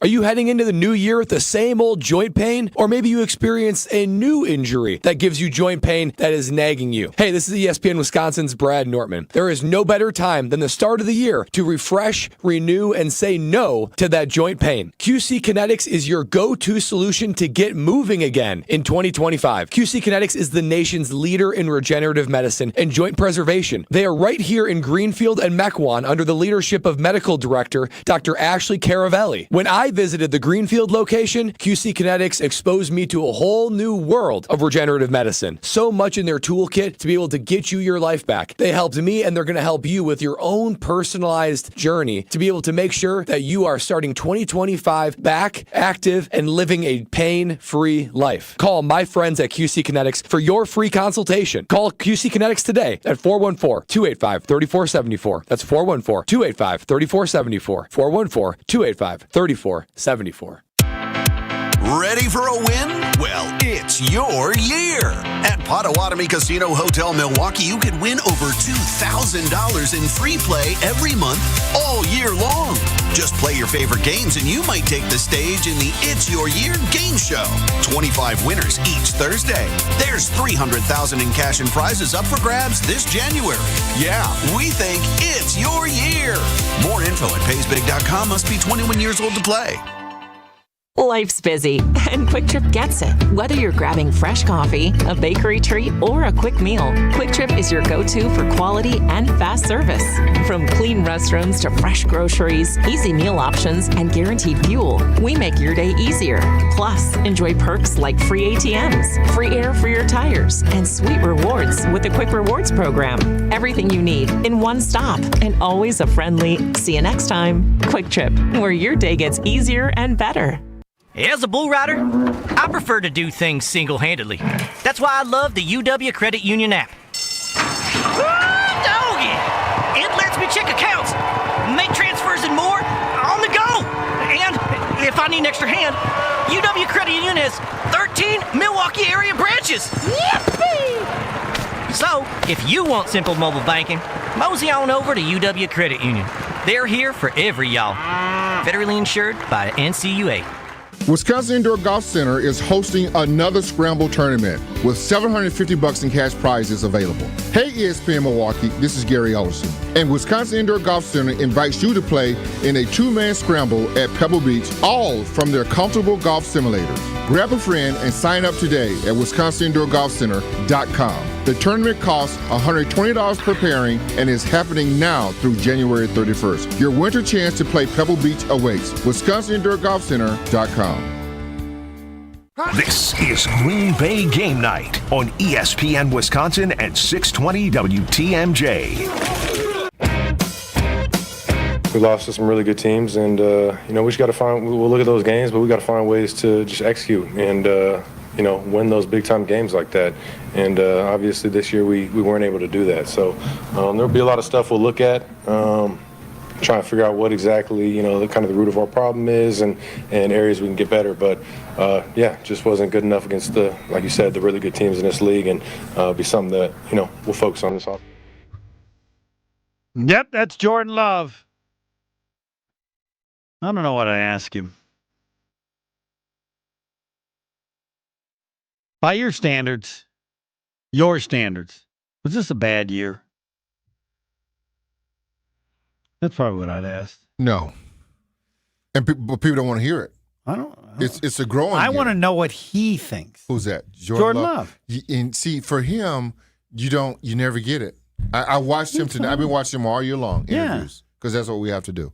Yeah. And I don't know if it's a problem, but he's so even keel that you can't read Then him. I'd go, all right, what was the most disappointing part of your play this year? You can't to read you. him. I don't care what anybody else thinks. But there's a series of things that I look at that if it keeps being repetitive, that I may have to question next year. But you have to see the whole sample size for me, because I know how I do it. Last year was his rookie year. Right. Okay, what y'all think? And there was 2 seasons last year, the first half and the second half. Mm-hmm. This year, I called it the adjustment after adjustment. And this upcoming year, his third year, he's pretty much should have seen about 80% of the stuff that he's supposed to see. This Vic Fangio defense is real. Yes. When he's got the right players. And that Eagles defense is a really good defense, and they can do a lot of different stuff to you that will confuse Jordan Love and Matt LaFleur. I see Jordan Love's got a great arm, great athlete, can run, but he does not have the ability yet, as some quarterbacks do, to make their receivers open. By this, like Allen at Buffalo's, there are other ones, but if the receivers are open, he can get it done like he did last year. But when the receivers aren't open, then a quarterback has to do whatever his strangeness is, whatever his own skill is, that to make receivers open. Now, some, like Jalen Hurts, I don't think he throws the ball. I don't think he can make receivers open. When nobody's open, you know what he does? Runs. See, I disagree with that with Jordan Love. And I can give you the play tonight. Dontavian Wicks was the play tonight. Yeah. And he does that a lot. But the problem is that Jordan Love doesn't get credit for when he make those throws. I give him credit. No, most people don't. Oh. Jordan Love don't get credit for when he make those throws like that. Tonight was the Wicks throw. Yes. There just aren't enough of them. Well, there is enough of them because you see that he can do that, but he has to continue to stack success on top of success. I'm just saying that for me, the next year, this upcoming year, is when I'm judging Jordan Love on a lot of things. Wow. I want to get the list of a lot. What's at the top of that list? I can't give it to you. Oh. All right. Potawatomi Sportsbook in Milwaukee has dozens Sportsbook, self-service kiosks and over 2,000 square foot video walls, seating for over 200, full restaurant and bar, VIP deck, and more. It's a sports betting paradise. And it's a sports paradise. It's fabulous, even if you don't bet. And I know you will. But when they put this together, they put it together like a great place to view, a great place to eat, and obviously as well, a great place to bet. But you will be wowed as to how special it is. Potawatomi Sportsbook, bet above the rest. Man, they keep wanting to talk to you from all over the world. Let's get them in. All right, let's go. Mike in Sacramento, you're on with Gary Ellison. Let her fly. Hey, fellas. Good to talk to you. That was a tough loss tonight. But the thing I want to talk about, I'm going to make Gary mad. Not possible. Not possible. No. Give it your best shot. Give it a shot. You want Matt LaFleur fired? That won't get you mad. Well, would I get you mad if you said that? For one Jordan coach.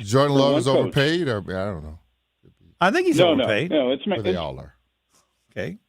Well, go ahead. I'm sorry. But yeah, I do have a concern about Matt LaFleur, and kind of to your point, Homer, is he Steve Mariucci? Have we reached the ceiling with how far Matt LaFleur can take the Packers? And I think that's going to be scrutinized next year. All right, stop. But my thought is... I will let you finish, Mike. Gary, what do you think? And I hear you've been tossing this Steve Mariucci. I did it after a couple of years. Thing around. I heard you. Yeah. The records are almost identical. Yeah, I'm gonna come back to that. Let me let him finish. I do want to hit that because I want to talk about that tonight. But go ahead. Caller. Okay. So just to hit my thought, if Bill Belichick were interested in this job, and if he has a buyout in his contract with North Carolina, apparently does, I would make that change immediately, because he brings game planning that Matt LaFleur hasn't shown he's adept at, or maybe not at the level of Bill Belichick, because he will identify a team's weakness and he will attack that weakness, and it's a game by game approach.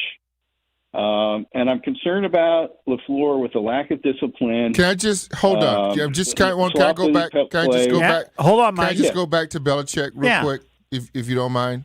Sure. Yes. What did Belichick do without Tom Brady? He didn't do much his last few years. Yes, that's true. Well, he's got Jordan Love. And one of my criticisms of LaFleur this season... But maybe Jordan Love is Tom Brady. Well, yes, but he's your franchise quarterback, and you got to get him playing better. And he regressed this year, and it seemed like a big reason for that. He couldn't figure out how to marry the running game with Jacobs with the passing game. And it appears to me that he pulled Jordan Love back. Like, Love had that period of games where he's throwing. Hold on, I'll let you finish, but throwing TDs. Bill Belichick, his last 4 years in New England, didn't make the playoffs 3 of the 4, 7-9, 10-7, 8-9, and 4-13. I think Jordan Love is better than any of those quarterbacks he had at that time, and he also won games with Jimmy Garoppolo one season where Brady didn't play at all. Matt LaFleur won games with Malik Willis. Yeah. Yes, but with a style that he could beat those opponents with. Doesn't matter. Doesn't matter. With the style that Garoppolo could win with.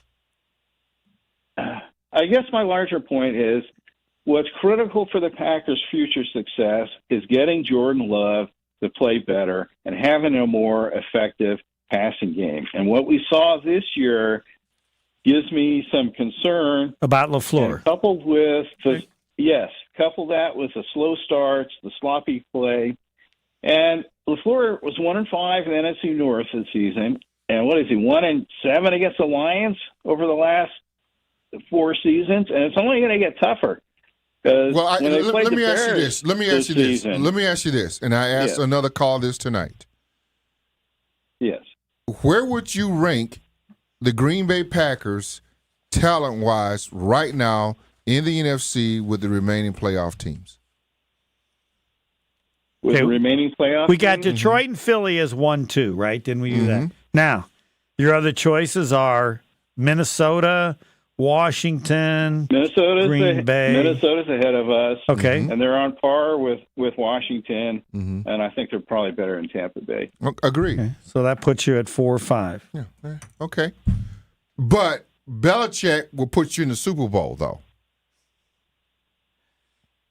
I think he will bring with this team. The discipline. No. That's not what I asked you. That's not what I asked you. That's what I asked you. Okay. Belichick will put you in the Super Bowl with this team, regardless of the talent.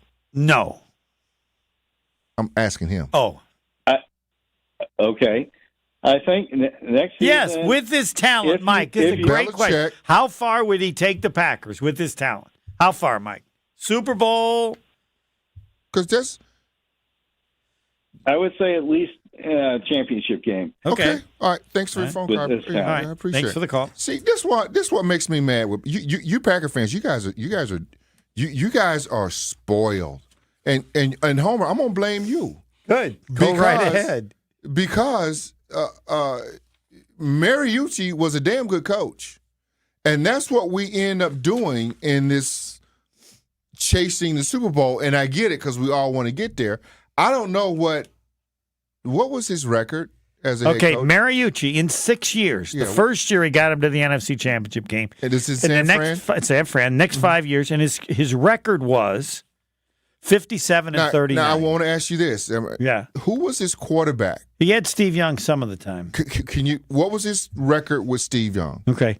I'll look at it. It was 57-39, of course. Because, see, all this stuff to me. Well, but the Packers, the same with LaFleur. He had Aaron Rodgers, and then. Exactly. All this stuff to me, y'all want to dismiss these coaches, but all this stuff to me is about quarterback play. Right. Now, sometimes you can be the Ray Lewises in them, And sometimes you can be the Warren Sapps and them. I don't know if you can anymore, though. Not anymore, but Yeah. when those guys won it, that's what they had. So sometimes you can be that and win, but it's a new game. I'm just You got to be giving you better some old offensively. stuff. No, Yeah. you're 100% right. So when we start judging these coaches, what quarterbacks did they have? Correct. And his changed, and I don't have to go back. I don't know. I mean, what was the one guy they had that T.O. didn't like? I forget the little guy that they had at San Fran. I think he had him. What was his name? I don't know, but I can look. You know at what it. I'm talking about? I know him, but your premise that San Francisco never really rebounded. It's not like they got all of a sudden a the lot talent better. that they used to have anymore. Correct. That passed them by. Right. You could almost say that Mariucci did as well as he did with what he had. There was no more Jerry Rices in the cupboard anymore. There was no more Roger Craigs in the cupboard anymore. Those guys were gone. So when you start talking about Mariucci, and then didn't Mooch go to Detroit too? Yeah, it was terrible. Dennis Erickson took over. He didn't do anything. No. Mike Nolan took over. He didn't do Quarterback was anything. gone. Mike Singletary You're thinking took of Jeff over. Garcia, I He think. didn't Jeff do anything. Garcia, he was like the best they had Right. after, but he wasn't that. And then, you know, when it changed. You could almost say Jordan Love is like Jeff Garcia right now. Jeff Garcia was pretty good, but he Yes. wasn't good enough to get you to the Super That's Bowl. right. And then it changed when Jim Harbaugh showed up. So, yeah, And Jim Harbaugh worked magic with that team. But that was another team that was defense. Seifert left in 96, and Harbaugh didn't come until 2011. So they got rid of Mariucci and were never that much better. Anybody else out there want to talk to me? Yes. Who From all over the world. Mo in Illinois. Mo, you're on with Gary Ellison. Let her fly. Gary, I got to say, I'm very surprised and upset that you are becoming a Matt LaFleur apologist. To start off the show by you saying that you don't want to hear nothing about Matt LaFleur getting fired and criticism headed his way is truly a disservice to Packer fans nationwide. I just don't understand how you could come on here and talk about you defending him the entire season when this team has come out flat time and time again against the top-tier teams in the NFL, and this team is a pure reflection and representation of their head coach.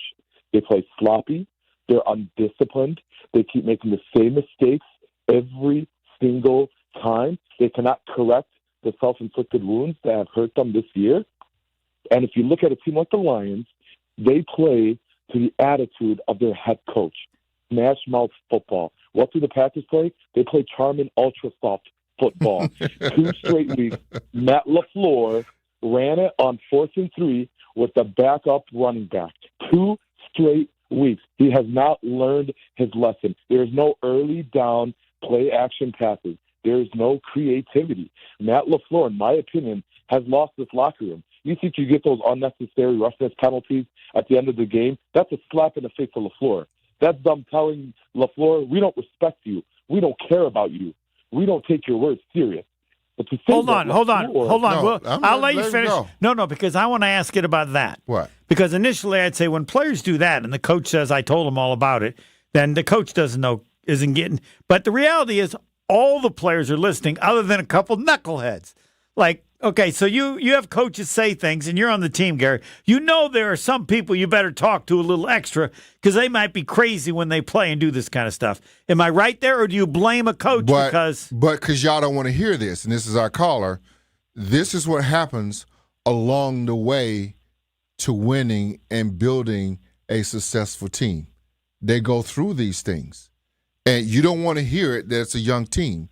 And when you get pressed like the Packers did tonight, you don't know how to handle it until you get into it to learn how to handle it. Some guys can see it, and some guys know it, but there are a few guys on your team that are just knuckleheads and going to do knuckleheads things, and there's nothing you can do about it until they do it and learn it. You can blame that on the coach. I'm fine with that, but those are the things that happens to guys that don't know what they don't know yet. Which do you stay with and which do you tell get out of here? And then what you end up doing, you cut bait. No matter where you drafted the guy, no matter what his potential is, you cut bait. But some of them you stay with and believe in, and others you cut bait. I'm going to give you an example of a guy. Okay. Quay Walker was that guy a year ago. Or was it 2 years ago? Didn't he hit the official? Yep. 1 year, and then he did something else. Mm-hmm. We haven't heard anything else out of Quay Walker at all this year like that, have we? He was very undisciplined. Right. Have we heard anything else about that? I think it's been much better, I guess. His attitude has been much better. Right. But here you were playing a first-year player in the NFL that didn't know any better. But you don't see that same attitude out of him again. Okay. Am I wrong or right? No, I think you're right. Is the caller still on? Is he gone? Yeah, I'm still here. Am I wrong or right about Quay Walker? I'm just giving you an example of a player. No, you're right. Listen, Gary, you're right. And then there's another guy, and here's another guy that's been doing stuff repeatedly, and they're going to have to figure it out. Keyshawn Nixon right now is like, you're going to have to figure out the good plays and the bad plays with him. Because right now, he does a lot of things that can help and hurt your team to win. So Gary, I want to tell you something about Matt LaFleur. I'm with you. Look, the players need to be just as accountable as the head coach, and they need to not make boneheaded decisions like that. But this is not really my point when it comes to LaFleur. Okay. Under his leadership, I have no faith that the Packers could get over the hump and win a Super Bowl. And I'll say this about Jordan Love. All right, let me say this about Jordan. His body language, for so many years, people have complained about Rodgers being too passionate, too animated, too aggressive on the sideline, or whatever, just showing too much emotion. Well, let me tell you something about Jordan Love. He's giving me Jay Cutler vibes. He looks like a guy who set his alarm 10 minutes before the game started and did not sleep and did not take his morning poo-poo. Okay, that's what he looks like. I want to see more emotion out of him. I want to see more that he cares. He looks like he doesn't give a damn out there. And that's very concerning as your franchise quarterback making $55 million. He's stealing money just like Rich Bisaccia. He's got to play better. He regrets this year. And if anyone wants to deny that, you're just as delusional because that's not up for debate. But that does that have anything to do with the way he acts? He acts this year exactly the same way as he acted last year, right?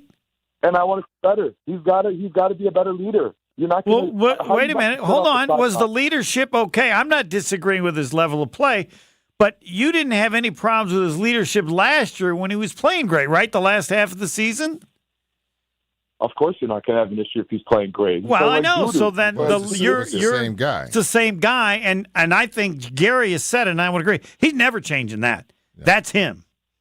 Now, he's never going to call out a receiver. No, he's never doing that. His answers are always going to be boring. He's never going to walk away from the head coach. He's never going to show him up. He's not doing any of that. He will take some personal responsibility. He will take all the personal responsibility. Right. And we just talked about that tonight. You can't get a read on the dude. You don't know where he's high or whether he's low. I agree. He's just right. That's why I ask you. And I don't know if that's good or bad. Thanks, Mo. I don't. All right. Final words, please. I don't got any final words. We got any more phone calls? We got Q. Let's go to Q. Q. All right. And that'll be it for Gary Ellerson. Jason Woolley coming up in a few minutes. Q. You're on with Gary Ellerson. Let her fly. Gary, big fan of yours back to the Gary and Cliff days. So great to hear you on with Homer. That's old. And Homer, I go to your golf outing each year with Pip, so I'm missing your jacket on YouTube tonight. 2 forward, and Gary, you got to get out to his golf outing next year. He calls me every year. Dude, you should go. It's so much fun. I turn him down. True, you have another. You would have another outing. It's not Huh? You seem to have another outing. It's a beautiful course. Is this the one on Moreland over there or no? No, this is the Tom Pippins event that he said, I'm using your name. I said, don't you ever add my name. He did it anyway. Okay. We played at Lac La Belle, I think, the last couple of years. Okay. Yeah. All right, fire away. Let her go, Q. So I got 2 forward-looking questions for you guys. Number one, I don't think, like, the people that want LaFleur fired, it's not going to happen because Ed Policy's coming in. I'm going to ask my questions and then I'll hang up. Have either of you had any interactions with Ed Policy? What can we expect coming in April? Like, is he a good guy? Is he going to be more risk-taking than Mark Murphy was, or is it going to be just a cookie cutter of what we've had with Mark Murphy? The second question, GE, you said that wide receiver 1 was your biggest area that we needed this offseason. Would you pay T. Higgins the Brandon Ayuk contract? All of it. Which was $120? Yes. $120 yes. for 4 years yes. with 2 years guaranteed. Yes. Would you pay $40 a year for him because he's the only wide receiver available with yes. that is a wide receiver talent this year? Yes. A wide receiver 1 talent. By the way, one comment on Ed Policy, he looks more like Michael J. Fox than I would have thought. He does, doesn't he? Yeah. And I've had conversations with Ed Policy just from off a great guy. I mean, I don't know him personally, but I've talked to him a couple of times just in passing. Right. His father, Carmen Policy. Yeah. His family has a huge background with the 49ers, so he knows his stuff. Yeah. Lawyer by trade, obviously. But we don't know anything about how he's going to do things. No. I mean, the fact that he comes from 49ers land, like they take big shots. And I think if he added that at all to the Packers repertoire, that would be amazing. Because I think I'm kind of talking out of both sides of my mouth because it's been amazing that my entire life we have been pretty much competitive. But it would be nice if we kind of pushed our chips in every once in a while. And maybe they'll do it this year with a wide receiver 1 because I think that would make the Jordan Love question very answerable. Because right now I don't know if it's him or if it's the talent around him. Clearly tonight with all the injuries, it was the talent around him. But I don't know. It seems like next year is a make or break year for LaFleur and Love. But I'm pulling for both of them. And I think Matt LaFleur. Well, I would just tell Gary, there's no way next year's a make or great year. No, it's not. That's not. It's not going to be the last year for either. Only if you see signs where they're going for it. Yeah, but I don't. But if they come back with the same draft and with the same team, because I mean, right now this Lucas Van Ness, which is a goody draft pick, doesn't seem like much.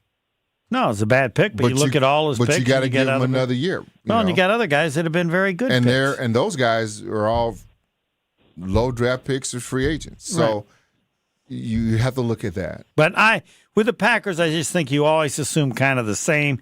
There's no way Mark Murphy would support someone if he thought that this guy coming in was like a crazy man. The policies, he's smart, and he's been a part of and around a successful, well-run organization of the 49ers. Right. So I would think he'll that's good to hear. And and there's no question he's got a good track record. He's smart enough to understand the nature of the Packers, who the Packers are, what they are, and the town they are. And I just don't see him fighting that. Thanks for the call. He's not fighting that. Forward-looking problems, Ed Policy. I don't see that. I mean, the forward-looking problem is Jordan Love and Matt LaFleur and adjustment to the adjustment. Yes, the adjustment. This is the year. Yeah. This upcoming year is the year. You pretty much have seen everything that at least 80% of it right now between Matt LaFleur. But doesn't that mean next year you just have to be better than the 7th seed and you have to do better in the playoffs? Okay. Absolutely. For me, I'm holding feet to the fire next year. Yeah. I need to see it all. But you never know how years develop. Right, but if you're a 7th seed, you're going to lose. Yeah, it's too hard. Pretty much. Everybody's lost. But the Packers are proven at that they can get high. They're the only one who's done They're the only one who's done it. So it can happen. They just got to get in. But that's not the way you want to play. No, because they came in on a 2-game losing streak, and you lose to the Chicago Bears, one of the worst teams in the NFL, and you limp into the playoffs. That can't happen. I would have rather them lost 56-0 than lose on a walk-off field goal. That hurts when you walk into the locker room. By the way, there's a hell of a game going on between Tampa Bay and Washington. Well, right now, you know what? Here's another thing. Baker Mayfield was left for dead. I know. It's an amazing story. He is playing his tail off right now. Yeah. And that's what happens to some quarterbacks. They go and they find themselves. I'd like in to other go places. check because I just don't remember it ever happening as much as it's happening now. No, it's not. But there be, Well, you look Sam like the Darnold's first one the I other think guy. is like Jim Plunkett, but Oh, you he was remember on a Jim? horrible Yeah, team, and then he's yeah. on the Raiders. Yeah. You hate. He could do no wrong. Yes, well, you say this, but I Yeah. could have been the quarterback. Yeah. I mean, they Yeah. were. Al Davis Yeah. had just an incredible But level Plunkett of would let talent. that thing go. And then, he got her done. Yeah, he did. People talk about Eli Manning. Eli Manning's a superstar compared to Jim Plunkett before he got to the. Absolutely. And Plunkett was the first player taken in the draft, Yeah, I think. he was. From He was. Stanford. Yeah, he was. Yeah. We can go No one old thought Don that he Hudson could do talk. it. No one All thought he right. could do it. We'll be around again, but not for the post-game show. Done for this year. Can we do Fridays together? Fridays forever, yes. Okay. Not that I'm in charge. I like that. Fridays yeah, well, forever. you might That's as well pretty be asking. good. You might as well be asking the person doing the maintenance whether or not how the business is going here. Hold on, before I have I get no out of here, control. Before I get out of here, here's Yes. what I got. Matt LaFleur is not going anywhere. Correct. Jordan Love is not going anywhere. Right. And everybody keeps talking about that contract. Just so you guys know, that contract in 2 years that Jordan Love have will be obsolete. That contract will be passed by so many guys that don't deserve the contract. Trevor Lawrence, that contract looks crazy, right? I mean, there's a lot of guys. Sam Darnold's going to have to get paid this upcoming year. And there's a lot of quarterbacks in line to get paid. San Francisco. There's a lot of. So to me, I say, Packer fans, you just have to continue to be patient. And the patient is if you buy into the organization and you know what, and I'm looking into the camera right now. I know this is my camera. But if you buy into the organization, you know what it is. You know it's about draft and development. And every once in a while, they go for it. So until I see more moves made, then I know. We know, everybody knows they need a number one receiver. Yeah. You need to go get one. Everybody knows that they need a pass rusher. You need to go get one. If Jair's not coming back and you plan on cutting him, you need to go get But a if the cornerback. cost is too high, they won't do it. I mean, they went after Xavier McKinney because it was incredible how good he was, how young he was, and he was available. Absolutely. But so it's got to, and I think got a job. Devontae fits that perfectly. Oh, he does. Assuming, unless we're missing And something. they can do maybe, he may not want it, but he may be like Charles Woodson was at the end. Yes. 1 year deal, prove it, or he doesn't get the money that he wants, and the Packers can bring him back home. That would be a great story. Tell him Jason Wilde's next. Jason Wilde's coming up next. Can't miss him, folks. You're listening to Green Bay Game Night on ESPN Wisconsin at 620 WTMJ. Now's the time to plan your total experience getaway to the Island Resort and Casino. With over 450 hotel rooms and a luxurious spa, relax in style before diving into nonstop casino action. Watch your favorite teams on the big screens and enjoy great food and drinks at T. McSee Sports Bar or savor top-tier dining at Horizon Steakhouse. Then amp up your night with live music and comedy. Head to where the big game, big wins, and big fun come together. The Island Resort and Casino. Tito's Handmade Vodka is America's favorite vodka for a reason. From the first legal distillery in Texas, Tito's is 6 times distilled till it's just right. And naturally gluten-free, making it a high-quality spirit that mixes with just about anything. From the smoothest martinis to the best Bloody Marys. Beyond the bottle, Tito's has gained a reputation for giving back, teaming up with nonprofits around the world to serve its communities and do good for dogs. Make your next cocktail with Tito's and learn more at Tito'sVodka.com. 40% alcohol by volume, namely 80 proof, crafted to be savored responsibly. This is Matt Meitner, owner of Sit Means Sit Dog Training. Do you find yourself talking to your dog but feel like she's not listening to you? Bella, sit! Are you constantly repeating yourself but she's not following your directions? Sit! Sit! Frustrating, isn't it? At Sit Means Sit Dog Training, we want to help you have a happy, confident, and obedient dog, and we also want to make the training process an enjoyable and worthwhile experience. Contact Sit Means Sit today to schedule a free consultation so we can create a customized training program so you are able to have the dog you want and deserve. Sit Means Sit Dog Training. Sorry, we don't train husbands, wives, or kids. It started with a prediction. We'll go out there and play basketball and win. And how many games? 6. It became the culture. Chance of Bucks in 6. Being a Bucks fan means you live and breathe Bucks in 6. Brandon Jennings created the prophecy. Tune into Behind the Bucks, the story of Brandon Jennings on the Bucks Plus audio network. Behind the Bucks is presented by Gallagher, your trusted insurance broker and HR and benefits consultant. Available now on Bucks.com/plus, the Bucks app, and streaming wherever you get your podcasts. That's for the culture. Dr. Aaron Holtebeck and his team at Holtebeck Eye Center make vision care a top priority with the latest technologies at their state-of-the-art Brookfield office. Dr. Holtebeck has been helping local patients with their eye care needs for over 20 years. And now, Holtebeck Eye Center is excited to add Dr. Nausheen Abbas to their team. Dr. Abbas is an ophthalmologist and cornea specialist that is now available to see patients. Located in Brookfield near the corner of Calhoun and Capitol, learn more about their services at holtebeck.com. Hey, this is Brad Nortman, here to tell you about my friends at Bank 5-9. Everywhere I go throughout the area, I see Bank 5-9, and it's no wonder why. Not only do they have 14 branch locations, but their employees spend nearly 9,000 hours each year volunteering in the communities that they serve. That's on top of the financial support that they provide to several hundred nonprofits right here in southeastern Wisconsin. If you're looking for a true local community bank, check them out today at bank59.com. Member FDIC. Whether you are a local who wants to enjoy a night out or you're planning to visit our great city of Milwaukee, enjoy an artfully stylish experience at St. Kate the Arts Hotel. Hey, maybe you got friends coming in from out of town. St. Kate the Arts Hotel is ideally located in the heart of the theater district in downtown Milwaukee with deluxe accommodations, culinary creativity, on-site art galleries, and nightly live music. You and your friends will enjoy every element of your stay at St. Kate. Learn more and book your stay at stkatearts.com. That's stkatearts.com. Hi, Drew and Jonathan Scott here, reminding you that a lot of life's firsts are better with help from American Family Insurance, like your first home expansion or your first big lightning strike.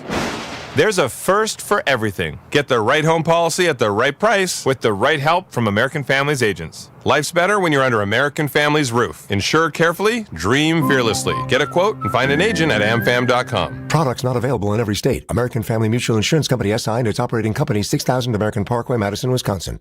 This is Green Bay Game Night on ESPN Wisconsin and 620 WTMJ.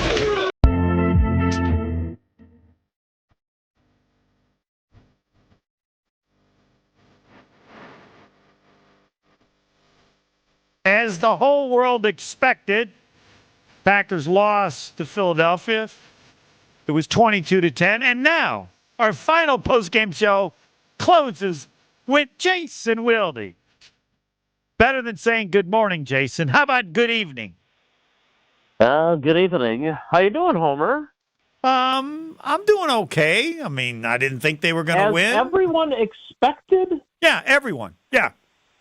On everyone. Always. Well, I mean, like, okay, say it's so on the show Friday we got 4 callers, and Gary Ellison took the Packers because he played for the Packers. But I didn't realize you had enough time for that in only an hour. We don't. I wanted to do the show. I said, anybody call in, and say you're going to root the Packers. Then if they win, no one could do it. So what? 2%, whatever. The game turned out how close to what you expected, not with the specifics, but in general. Yeah, I mean, look, I thought it would be lower scoring because I thought they were 2 good defenses. I thought Jordan Love would have trouble against that defense. I did not think he would be able to play the way he did against the Cowboys last year. But I thought it was going to be a game that would go down to the wire. Like, I thought that, it would be, I don't know, 24-22 like last week's score was, or 21-19 or something like that. And look, you can't, like, first of all, before I say things that sound like excuses for them, let's be very clear. They just weren't that good, period. They were a good football team. They were not a very good football team. They were not a great football team. They went 0-6 against the Eagles, the Lions, and the Vikings, all of whom are better than them. So, did they take a step forward this season? I think they did. Did Jordan Love regress? I don't. I don't think so. I think don't? Really? I don't. I think he took a smaller step forward than you would have liked, but I've been saying this since last season ended, that I really thought with 19 games of film on him that opposing defenses would have a better idea of how to neutralize him, and I think we saw that occur. Now, again, is that catastrophic for them long term? I don't think so, but they got their work cut out for them this offseason. And quite frankly, the vibes are going to be a heck of a lot different. Like last year, it was all puppy dogs and ice cream and seashells and balloons, as Al McGuire used to say, because they finished hot. They won a playoff game. I said at Summerfest that I thought that they would be a better team, which I think they were. Their defense was a hell of a lot better. Their running game was a hell of a lot better. And their passing game had moments, but certainly Jordan Love experienced the growing pains that second-year starters experience. But I thought that they could finish with a better record and go not as far in the playoffs, and those are the things that happen. But I think, we have to take a hard look at, some of their failures. And one of them, to me anyway, is how their offense just sort of limped down the stretch. And I think that is a function, in my opinion, of them making adjustments to their run game to suit a stud running back, a workhorse running back, a dude who got 300 carries during the regular season, which for most running backs, that had become unheard of. But they used a different blocking scheme. They had Jordan Love in the shotgun a lot more. And I think their play-action pass game suffered. And I think when I heard Matt LaFleur after that Vikings game say that guys have to win their one-on-one matchups, referring to receivers, I thought, oh, no, it's Mike McCarthy.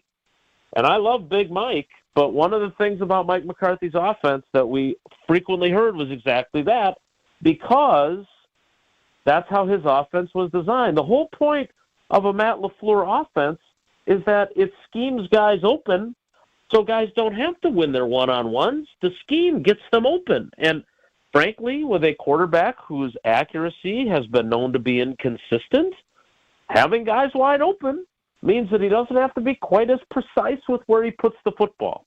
And so I put that on the coaches struggling to find the answers there. I think Jordan Love, again, I think he pushed some boundaries and some limits after playing as well as he did down the stretch last year. I think our expectations for him probably went a little bit too high because of how he played during incredible heater and because he got a $55 million a year contract, which, again, if we're being honest, let's take a look at the other guys that got paid this offseason in terms of young quarterbacks who haven't accomplished as much. Tua got roughly the same amount. I don't feel that great about him if I'm a Dolphins fan. Trevor Lawrence got paid roughly the same amount. Definitely don't feel good about him. I feel better about Jordan Love than those two guys. But the fact of the matter is he didn't play well enough, and he certainly didn't play well enough today. So you put that all together, I think they're an improved team. Their defense was clearly better. Their run game was clearly better. But they got a lot of stuff to figure out, and while I know there are fans that are very frustrated that want us to turn up the heat on Matt LaFleur's seat, I think that he has probably earned the benefit of the doubt and the opportunity to go into this offseason and figure it all out. So next year they are way better with everything they have because they were just not as good as the best teams in the NFC. And we kept making excuses for them, and we kept saying, well, if they just do this and we see glimpses. Well, good teams don't just deliver glimpses. Good teams deliver full performances. And their defense was really, really good tonight.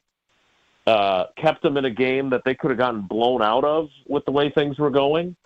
But they just offensively, for a team that we were feeling so good about offensively last year coming out of the season, I mean, I just feel like the feeling is so vastly different after what we saw today. Jason, if Matt LaFleur is this offensive guy, I just don't understand how having a running back who's so good would make the offense worse, unless it's not part of his scheme and he can't adjust his scheme to this. And if that's the case, He should have told Goody, we don't want Jacobs. I need somebody like Aaron Jones. Yeah, no, I think so. So here's, and again, we're so lucky to have Bulaga and Tausch because they know so much more football than any of the rest of us, especially when it comes to offensive line play. But Brian said this on our show, and I'm sure he said it at some point on the Homer Hour too, that they really transitioned their run game from a zone scheme to what's called a duo scheme, right? Because that's what was better for Josh Jacobs. And I always go back to this, and every offense evolves, and every offense has to try new things because if you stay stagnant, teams figure you out, and you're not going to be as great as you think you are. But I look at this defense, I look at this offense, and I go back to something Matt Hasselbeck said to us when they first hired LaFleur and talked about, and I think Joe Thomas did it too, because he had this offense in Cleveland with Kyle Shanahan, that the whole concept is the quarterback takes the snap from under center, and when he takes his first 3 steps as he turns his back to the defense, either hand the ball off or fake the handoff, it always looks exactly the same for those first 3 steps, and it freezes all those defenders. And instead, I mean, I'll have to go look at all the numbers once they're all in, but, God, they must have been in shotgun more than half the time. And I know some of it at some point was because of Jordan's knee and the groin injury, but my understanding is it was also because Josh Jacobs liked it better. And so I don't think we can say, well, Matt LaFleur doesn't know what the hell he's doing because he couldn't make an effective adjustment to changing his team's running style to suit his new running back. I think that is the type of thing that is such a significant overhaul that if you are going to make changes, you tend to have to make them throughout an entire offseason as you adjust your system. So I think he made some adjustments. He certainly made adjustments to the run game that allowed it to be so productive with a stud workhorse running back. But I think they always kind of struggled to figure out, okay, how do we make our play pass game as effective when we're running things differently than we had before? And I just don't feel like they ever really got an answer for that. And again, if you have a great quarterback, which for all of his faults that people think about, Aaron Rodgers is one of the all-time greats. And, I got very frustrated, and I know there were some people that have been, kind of hitching their wagon to Jordan Love being awesome, and that's great, if that's what you believe. I think he's good. But I have had the benefit of watching 2 of the best to ever do it in NFL history, right? One guy that's already in camp and another one who's going to be. And that's really hard. And we saw it so much that we then start to think, well, anybody can do that, because we didn't have to watch all the other crappy quarterbacks like most other organizations have, that most other beat writing corps have to watch. And Jordan Love is not a crappy quarterback, not at all.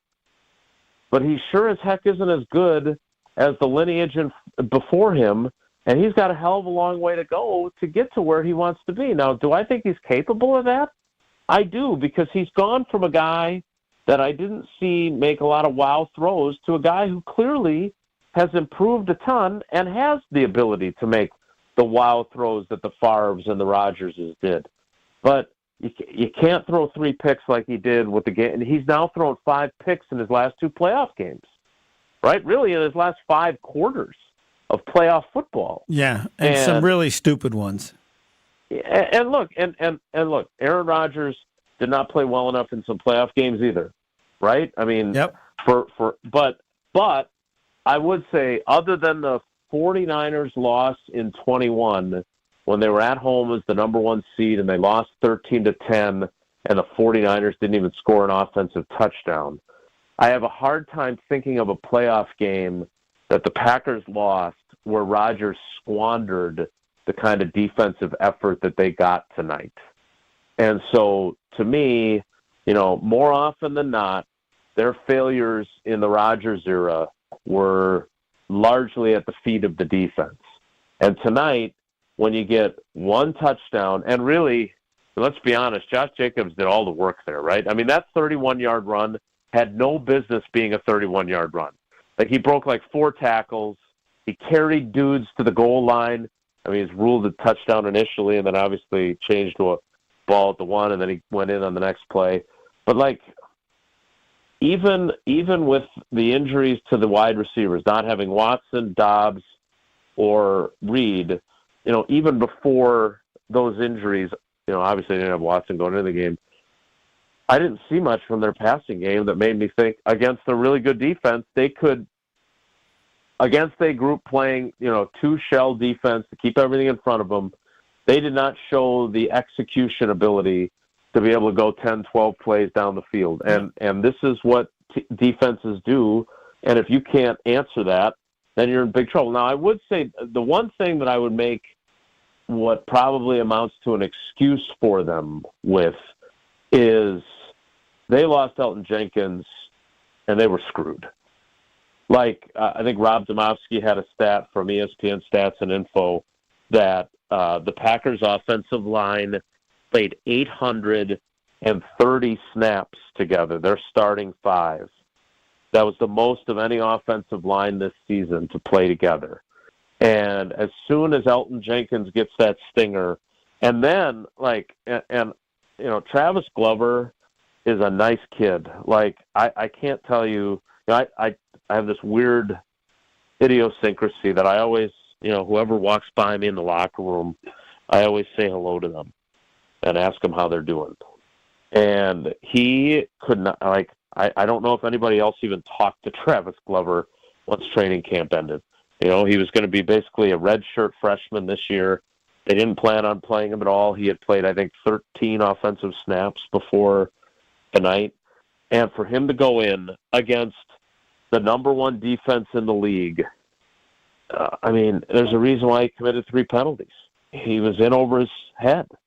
And then they bench him for Kadeem Telfort, who battles but commits a penalty of his own. And, they're not clearing space for Jacobs. They're not protecting Love.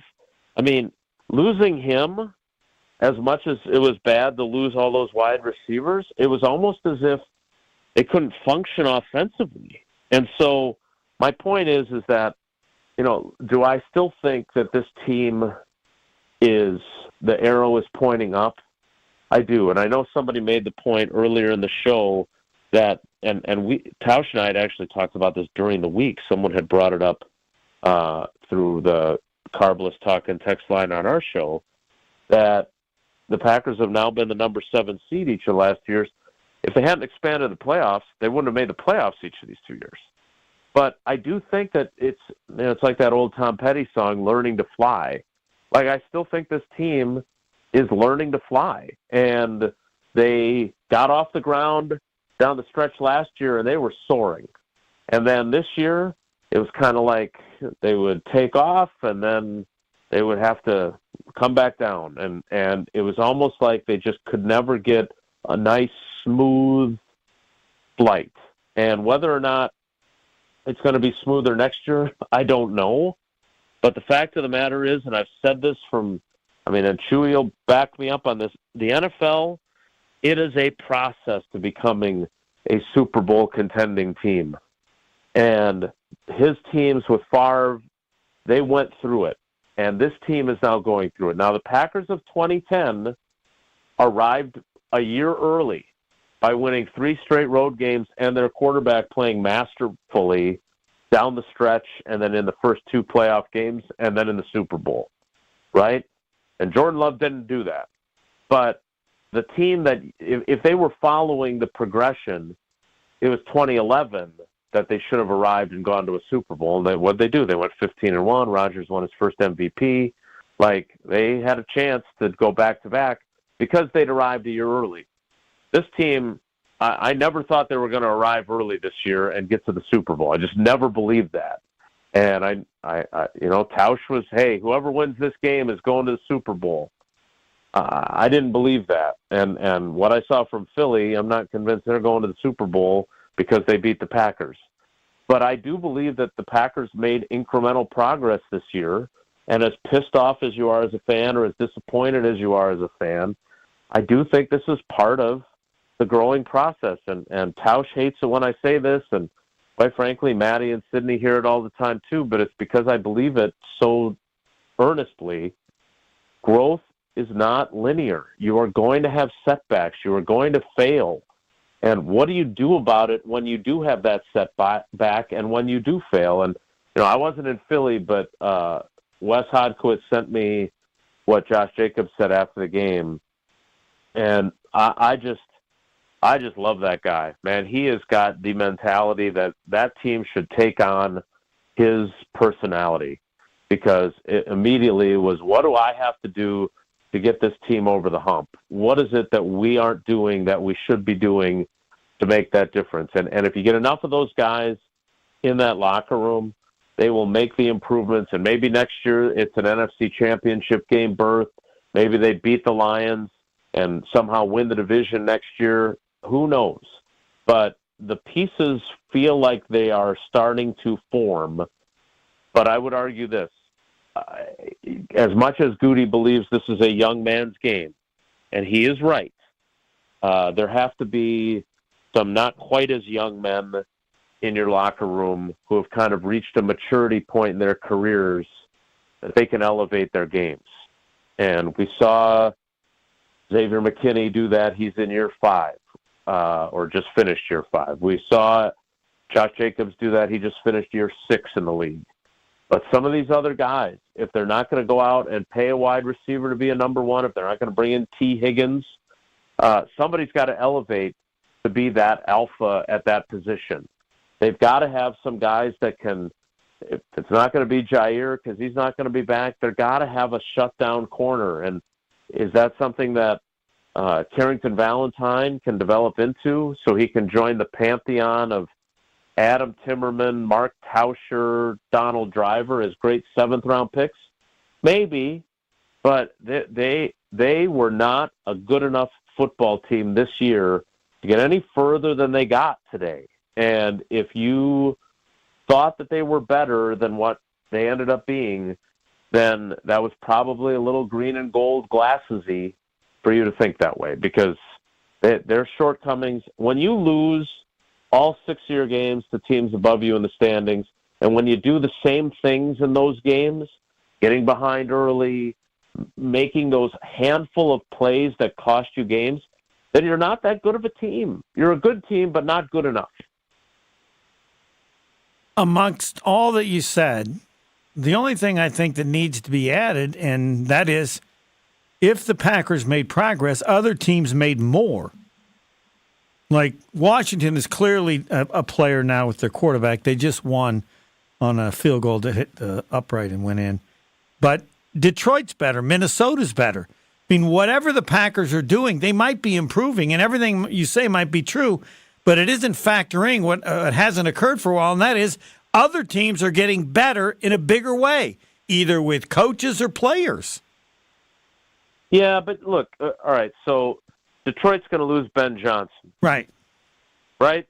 Now, I don't know who they're going to hire to replace him, and I don't know how good Ben Johnson's going to be as a head coach. I know nothing about him other than the fact that he is a brilliant offensive mind and an unbelievably good play caller. And one of the reasons why Dan Campbell is viewed as such a great coach with his kneecap biting and everything else is for all his bravado, and we're going for it on 4th down, and we're tough and we're physical. For all that, he's got an offense that's really smart and really effective. And is that going to take a step back with someone else running it? Probably. Is Aaron Glenn going to get a head coaching job? Because let's use the Eagles as a example here, because Nick Sirianni went to a Super Bowl in year 2, and then both of his coordinators, his offensive and defensive coordinators, got head coaching jobs. And then last year, they were ready to run him out of town on a rail in Philly. And he ended up having to fire both of those replacements, then hired Kellen Moore and Vic Fangio this year, and they've been better again. Like that, those guys in those positions matter. Certainly your quarterback matters. What are the, I'm a big Kevin O'Connell guy. Really, I'm a really big Kevin O'Connell guy. Like if I was working in the Twin Cities media, I'm sure I would write a lot of positive words about him because I love everything about him. I think he's a really smart offensive guy. I think he really does a great job of connecting with his players. Like I think he's really, really good. What's his quarterback situation going to be next year? Are they going to pay Sam Darnold? Is Sam Darnold going to be able to replicate what he's done this season? Is it going to be J.J. McCarthy, who took a medical red shirt this year? That's his starting quarterback? Now, I would argue that it looks like Kevin O'Connell can make any quarterback pretty darn good, right? But, again, I don't know what they're going to look like next year. The Packers' free agent numbers, Josh Myers is a free agent. Daniel Whelan, I believe, is a free agent. A few other guys are. But, there's nobody that's on that list that you're like, this guy's irreplaceable.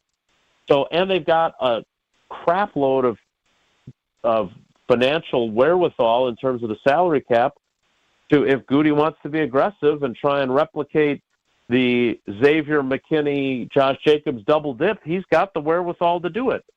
So again, every criticism and frustration and disappointment of tonight is, I am not telling fans not to feel those things, but don't just dismiss the little kernels of optimism that you might have heard from LaFleur or Love tonight and say, well, that's just happy talk. I think there's more to it than that. But look, the quarterback, I like Jordan Love a lot. I'm not, LaFleur said tonight, I love Jordan Love. I'm not sure I'd say I love him, but I really, really like him. And I think he's made of the right stuff. But he's got to make a big jump. He got paid like he was going to make a big jump. I think that's the cost of doing business in the NFL now. I don't think it's an exorbitant salary, but expectations, whether you like it or not, come with that number. And he did not rise to those expectations. Did he have injuries? Sure. Does he not have a clear-cut number one wide receiver that we kept saying it didn't matter, but it turns out that it might? Sure. But he, in year 3, has to really and truly elevate his game in his third year as a starter for them to get farther than they have these first 2 years, for them to have a higher seed, for them to win a division and have a home game, and for them to have a legitimate shot of being a Super Bowl contender. Because I think in the very end, whether it was Tausch and me or whether it was fans, the folks that were looking at these guys going, they can make it to New Orleans, we were all, to varying degrees, fooling ourselves. And now the question to me is, can they win the division next year? Or you end up being a 5 seed? You can't be a 7 seed. One team has won as a 7 seed, one game, and that was the Packers. And I think the question next year is going to be, are they good enough to win the division? And my answer would be no. I wouldn't pick them to win the division. Would you? Yeah, not today, but so many things can happen between now and the start of the season. We just went over some of them with the Lions and the Vikings. With this team, again, with what they've got for salary cap space, they're in the one great thing about being this young team with all these draft picks from 22, 23, and 24 is that none of those guys are on the cusp of free agency. That 2022 class of Walker and Wyatt and Watson and Dobbs and Zach Tom, those guys are all in contract years. Now, if you want to look at 2026 and say, oh boy, what are they going to do then? I don't know. The one thing that if I was a Packers fan, I would have some apprehension about is that, and again, I really don't want to sound like a Goody hater because I am not, even though we have not seen eye to eye on a few things. I think he's done a fantastic job. Not as fantastic as Tausch thinks, but a fantastic job. But the one thing I find myself wondering is, are they going to have the mentality essentially that everyone is replaceable? And we're not going to pay guys.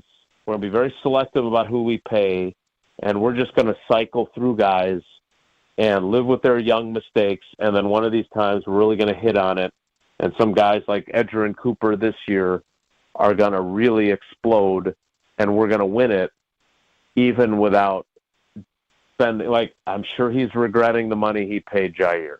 I'm sure he's regretting the money he paid Kenny Clark. And if I were to be nervous about anything, it would be that he and the personnel staff, the scouting staff, would say, look, all these guys are replaceable. So we'll let Christian Watson and Romeo Dobbs walk at the end of their fourth years, and we'll replace them with guys that we draft in the 25 and 26 draft classes. Right? Josh Myers, we're going to let him walk, and we'll find somebody else to play center, or we'll move Elton Jenkins, or whatever we'll do. Now, I don't think they should do that with Zach Tom, who didn't have a great night tonight, but he was dealing with injuries all season. I still think he's a very good player. But I do find myself wondering if that will be good. That's one of the things I want to really see how it plays out over the next couple of years, because I just keep thinking back to the conversation I had with him last year about the success they had and whether that solidified his belief in because he'd always told me it's a young man's game. And I just wonder if he's going to think not only is it a young man's game, but there's more young men coming. So we'll just replace these somewhat young guys with new young guys and not overpay these guys and let them go play somewhere else. And more often than not, you're probably right. But ask Joe Shane in New York if he was right to say, well, we don't need to pay Xavier McKinney. We'll get somebody else. Because every once in a while, there are players that either you make sure you pay because you can't live without them, or you regret not paying them because they go on to play and do great things elsewhere. All right, Jason, we have two issues to address here, not issues to talk about. The injury report presented by Orthopedic Associates of Wisconsin, there is a difference. A lot of bad, or we just don't know how bad, right?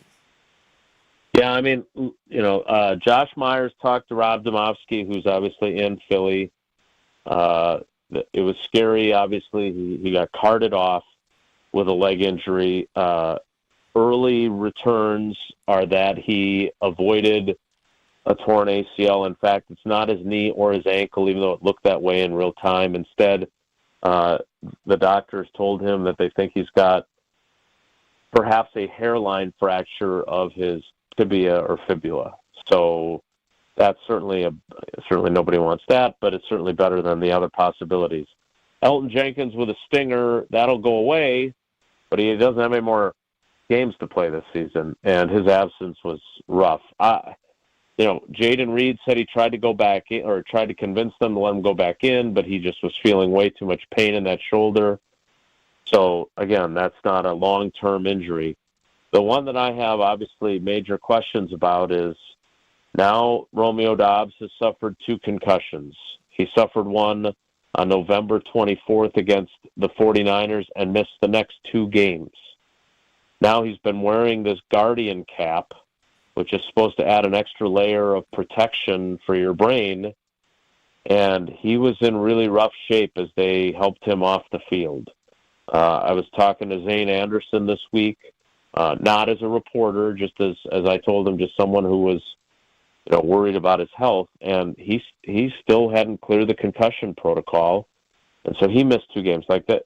To me, that's the scary stuff, is when guys aren't able to play again because they can't pass the concussion tests, or they experience another concussion in somewhat short order. So in Romeo's case, 2 concussions in about 6 weeks.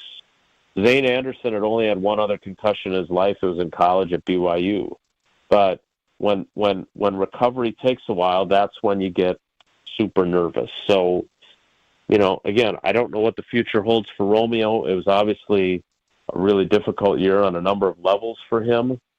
But that's a pretty significant injury, and I don't know what to expect for him moving forward, because you would think he took the precaution, those guardian caps, they kind of make you look ridiculous. But it doesn't matter how you look. You're trying to protect your brain, and the fact that he suffered another concussion is not great. The post-game injury report presented by Orthopedic Associates of Wisconsin. There is a difference. Visit orthowisconsin.com today. Excuse me. Well, you don't have to get all emotional about it. Yeah, I did. And because I feel like I should be the concussion expert for everyone. I could see him, ask him 5 questions and tell you what's really going on. And it's really not that hard. And when you get a bad one, it's bad, and everybody knows it. I think the teams could solve this problem very easily without all that they do to make everybody feel like they care. The Boucher Automotive, the drive of the game. You only got one, I think. This one, do we have any choice? The Boucher Automotive drive of the game? Yeah, no, it's got to be obviously the one touchdown drive they had, and look, Josh Jacobs did all the heavy lifting. I mean, again, they got within 6. They're within 6 with 14:56 to go. Damn. Yeah, I mean, it was, and then, I mean, look, Josh Jacobs is the real deal. I think we all know that. That's not super insightful for me. But he just, that run was just, I think it's Kyle Brandt that does his angry runs on Good Morning Football. That was an angry run. It was really impressive. And, you know, him and McKinney, you know, you get more guys like that on your team, whether you draft them and develop them or take them from teams that are too stupid to keep them. That's how you get to where you want to go as a team. And he did all the heavy lifting on that drive. And they just, you know, they did have a couple of other drives. I mean, right? They had the one where they failed on 4th down, where Malik Heath, you know, LaFleur kind of threw him under the bus about how he didn't get his feet in. I mean, again, that was a Jordan Love throw that wasn't super accurate. Like, if he puts the ball on him like he's supposed to, he is in bounds. So, you know, there's a little bit of both going on there. So, you know, that was a promising drive that obviously ends with the failure there when the game is still a possibility. Now you got me getting all emotional. So it's got to be the touchdown drive, the only one they got in a 22-10 loss. And, of course, the drive of the game is brought to you by Boucher Automotive, where we ride with you every mile, especially at the Greenfield Nissan dealership. My guys take such great care of us. I could not be more thankful for Mike Hansen and Scott Foote and the whole team over there. They have taken great care of us. I think we're on our 4th and 5th Nissan vehicles from them over the last decade plus. They are always there for us, and they're there for everybody because that's what they do. They ride with you every mile. And your final comment of the season. You have one paragraph left because I'm about to fall asleep because this is way past my bedtime. But I do want to know, given that limitation, what do you feel that you want to say most about this year and this team? Yeah, I mean, look, I have certainly said a lot for a show that was supposed to end at 10, and it's now 10:24. But I think the biggest thing that I would say is, and it is not my job to tell you how to be a fan. I learned long ago when I said that I thought the Bears still suck chant was a bad thing. But that does not go over well, telling people how to be fans. So that is not what I'm doing. But if you are open to a small piece of advice from someone who has covered 29 football seasons, and next year will be year 30 on the beat. Thankfully, I started when I was it's not all is not lost. I know it feels that way tonight. I still think that this team's arrow is pointed in the right direction. And they don't pay me. You know, I don't work for Packers.com. They wanted me to once upon a time, but I don't. That's not where I work. That is not who signs my paycheck. So I don't have to put a happy face on their loss, and I don't think that's what I'm doing. What I am saying is that I think there's a lot to feel really good about as a Packers fan. I do. And I think Jordan Love, while everyone was crowning him as him and all the other accolades, he's still got a ways to go, and we have to acknowledge that. But I think he can get there. I don't think he'll ever be as good as the other two guys. I don't think he's going to Canton. I think he'll be in the Packers Hall of Fame, as you predicted the moment he became the quarterback. I don't think Matt LaFleur is Vince Lombardi or Bill Belichick, but I don't think he's as bad of a coach as Packers fans are thinking he might be right now. Is it possible that he will be, as you so eloquent, I still think this is one of your smarter observations, is it possible that he will be a Steve Mariucci who wins a lot of games but never wins a Super Bowl? They are in exactly the same situation. The 49ers Yeah. let go of Mariucci after 6 years with almost exactly the results. And history says they made a mistake because it just got worse for a while. No doubt. But I do think that he is a better coach than it feels like he is tonight. And so you can be frustrated and definitely be critical. As a fan, you're the one who's paying the freight. You're buying the tickets. You're buying the jerseys. You're getting the horse collar kielbasa at the concession stand and buying the $12 beers. So you have every right to be disappointed and frustrated and mad and all the feelings you feel. I'm not telling you that those are invalid. What I am telling you is when you take a beat, maybe have a meal, take a deep breath, I think you'll see that there's still a lot of good that comes from this season. They still took a step forward. It was not a giant leap like you were hoping for, but I still think they took a step forward. And I think there is all kinds of opportunity ahead for them this offseason to do some really cool things with their roster, for them to retool their offense and say, okay, if Josh Jacobs likes us to run the football this way, then what are we going to do to make our passing game off of it more effective? So Matt LaFleur and his staff, I don't think they need to fire a bunch of people. I think they need to be better, and I think they have to get creative and be thoughtful and work their tails off this offseason. I think they got the real deal finally as a defensive coordinator. I think they have the best defensive coordinator that they've had since Dom Capers was in his heyday in 09 and 10. And I think they've got some field-tilting players on that side of the ball. I think Edgerrin Cooper's going to be one. I think Xavier McKinney is going to be one, or already are. I think Evan Williams is going to be one. But they've got some personnel things to do on that side of the ball as well. They got to figure out how to pressure the passer. It would appear that for all the great things Goody has done, I don't think Rashawn Gary's good enough, and I don't think Lucas Van Ness at this point has given us any reason to think he's going to be good enough. So they got to get better rushing the passer. They got to figure out what they're going to do at corner, but all is not lost. So be angry and disappointed and frustrated tonight and even tomorrow and maybe even the next day. And heck, you can take all the way to the Super Bowl on February 9th. But at some point, take a deep breath and say, you know what? There's some real opportunity here. This team can get a lot better, and I think it will. Thanks, Jason. All right, Homer. Good night. Take care. Be good. Good night. Not exactly. Got a couple other things to do. It hasn't changed. Packers lost 22-10. Next. More Green Bay game night coming up on ESPN Wisconsin and 620 WTMJ. Ready for a win? Well, it's your year. At Potawatomi Casino Hotel Milwaukee, you can win over $2,000 in free play every month all year long. Just play your favorite games and you might take the stage in the It's Your Year game show. 25 winners each Thursday.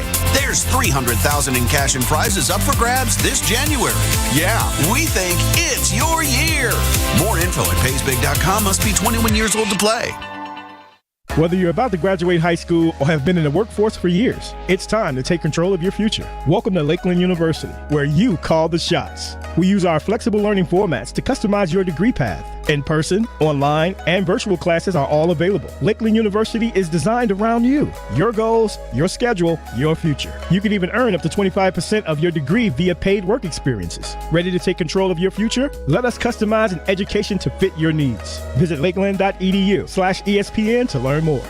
Always still look at myself as a high-performing athlete, even at 40 years old. And so I want to be able to run and run fast and do things that I could 15 and 20 years ago. And it was getting to the point where the pain was starting to limit that. Pain attacks people from all walks of life, not just former professional athletes like Bobby Carpenter. That's where QC Kinetics non-surgical treatment steps in. And now that the pain is gone, I've been able to go and do the stuff that I love and run fast and run sprints and try to get back to where I was. QC Kinetics regenerative treatments use your body's own healing properties to deliver long-term relief without surgery. Now, being able to go and work out and do the stuff that I want to do and challenge my body, it's made me a better person, a more pleasant person to be around. Don't wait. Call QC Kinetics for your free consultation today. QC Kinetics. Call QC Kinetics, 414-285-3474. That's 414-285-3474. 414-285-3474. This message is sponsored by WisCaregiver.com. People across Wisconsin are enjoying the rewards, stability, and flexibility of a career in healthcare. Why not you? WisCaregiver.com gets you started. Choose between two great options. Become a CDCP, Certified Direct Care Professional, or a CNA, Certified Nurse Aide. Training is free, plus earn a $500 bonus. It's easy to start your new career. Learn more at WisCaregiver.com. And now it's time for everyone's favorite game, Response in Wisconsin. Guess the most popular responses from Wisconsinites. Okay, here we go. What's your least favorite thing about winter in Wisconsin? Gina Della from Pella. Let me guess. Frozen toes? Oh, I know. Driving alongside bumper cars every time it snows. And then scrambling to find someone to watch your kids because they're school clothes. Let's face it, this is just the time of the year when we just want to all be warm and snuggly at home. And Pella helps make your home as beautiful on the outside as it is comfortable on the inside. With inviting doors to let friends and family in and beautiful energy-efficient windows to keep the cold out. Pella Windows and Doors is the best choice to make your home just right. Celebrate the new year with 0% interest for up to 3 years. Thanks for playing Response in Wisconsin. Hurry! You only have until January 31st to get 0% interest for up to 3 years. Visit PellaWI.com today. Certain restrictions apply. At UW Credit Union, our home loans have everything you need for your next big step, including up to $750 off closing costs for all home buyers. And first-time buyers can save even more. So if you're ready to trade roomies for more room, or your townhome for an out-of-town home, UW Credit Union will be with you from start to furnished. UW Credit Union. Apply online today. Equal housing lender. Credit may be limited as required by program. Visit uwcu.org for details. Hey, this is Jen Latta. You're listening to 94.5 ESPN, WKTI, and WKTI HD Milwaukee. A locally owned Good Karma brand station. You're listening to Green Bay Game Night on ESPN Wisconsin at 620 WTMJ. React to the game by calling the Boda Box Wine Line, 800-990-3776.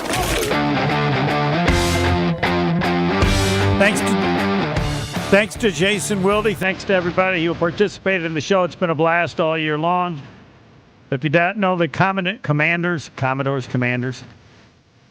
they defeated the Buccaneers 23-20. I don't know why the Buccaneers had like 3rd and 1. They accepted a field goal, and that tied the game, and then Commanders went down and scored to win the game. All they needed was a field goal. But anyway, so all you need to know is the Lions and the Commanders will play in the next round. The Eagles will play the winner of the Rams and the Vikings, who play tomorrow. In the AFC, the Chiefs and the Texans, and the Bills against the Ravens. Oh, baby, is that going to be a game. The Chiefs aren't playing it. Could you say that's for the who's going to win the Super Bowl? No, I would say that if the Chiefs don't win it, it's most likely they'll lose to a team, either the Bills or the Ravens. That's my prediction. The Chiefs are going down to the winner of the Bills and the Ravens. So, Pebble, you want to join my club or not? I will not. No, I'll take the Chiefs. Forever, huh? I actually have a wager with someone. He has the Chiefs. I have everybody else. That has an influence. That's good odds, I think. I think that's a great bet on my part. Even. I got 15 and he got 1, and now we're going to be down to 8. Again, thanks to everybody, and the audience has been great. Always appreciate it, and listen tomorrow because it'll be 24 hours about the Packers and how bad you feel, and probably more importantly, what's the future, because nothing happened today that really surprised anyone in any major way. You may have hoped they were going to win. Nobody thought they were going to win. which speaks to how great the upset would have been if they could have pulled it off. And after watching Phil, I'm going like, Packers could win this game, but they didn't have an offense that had any chance to score enough points to win. That will do it. It's another season in the books. But Packer season, as far as talk, is every day of the year. Next. Who's looking for a deal? Well, Cousin Seb's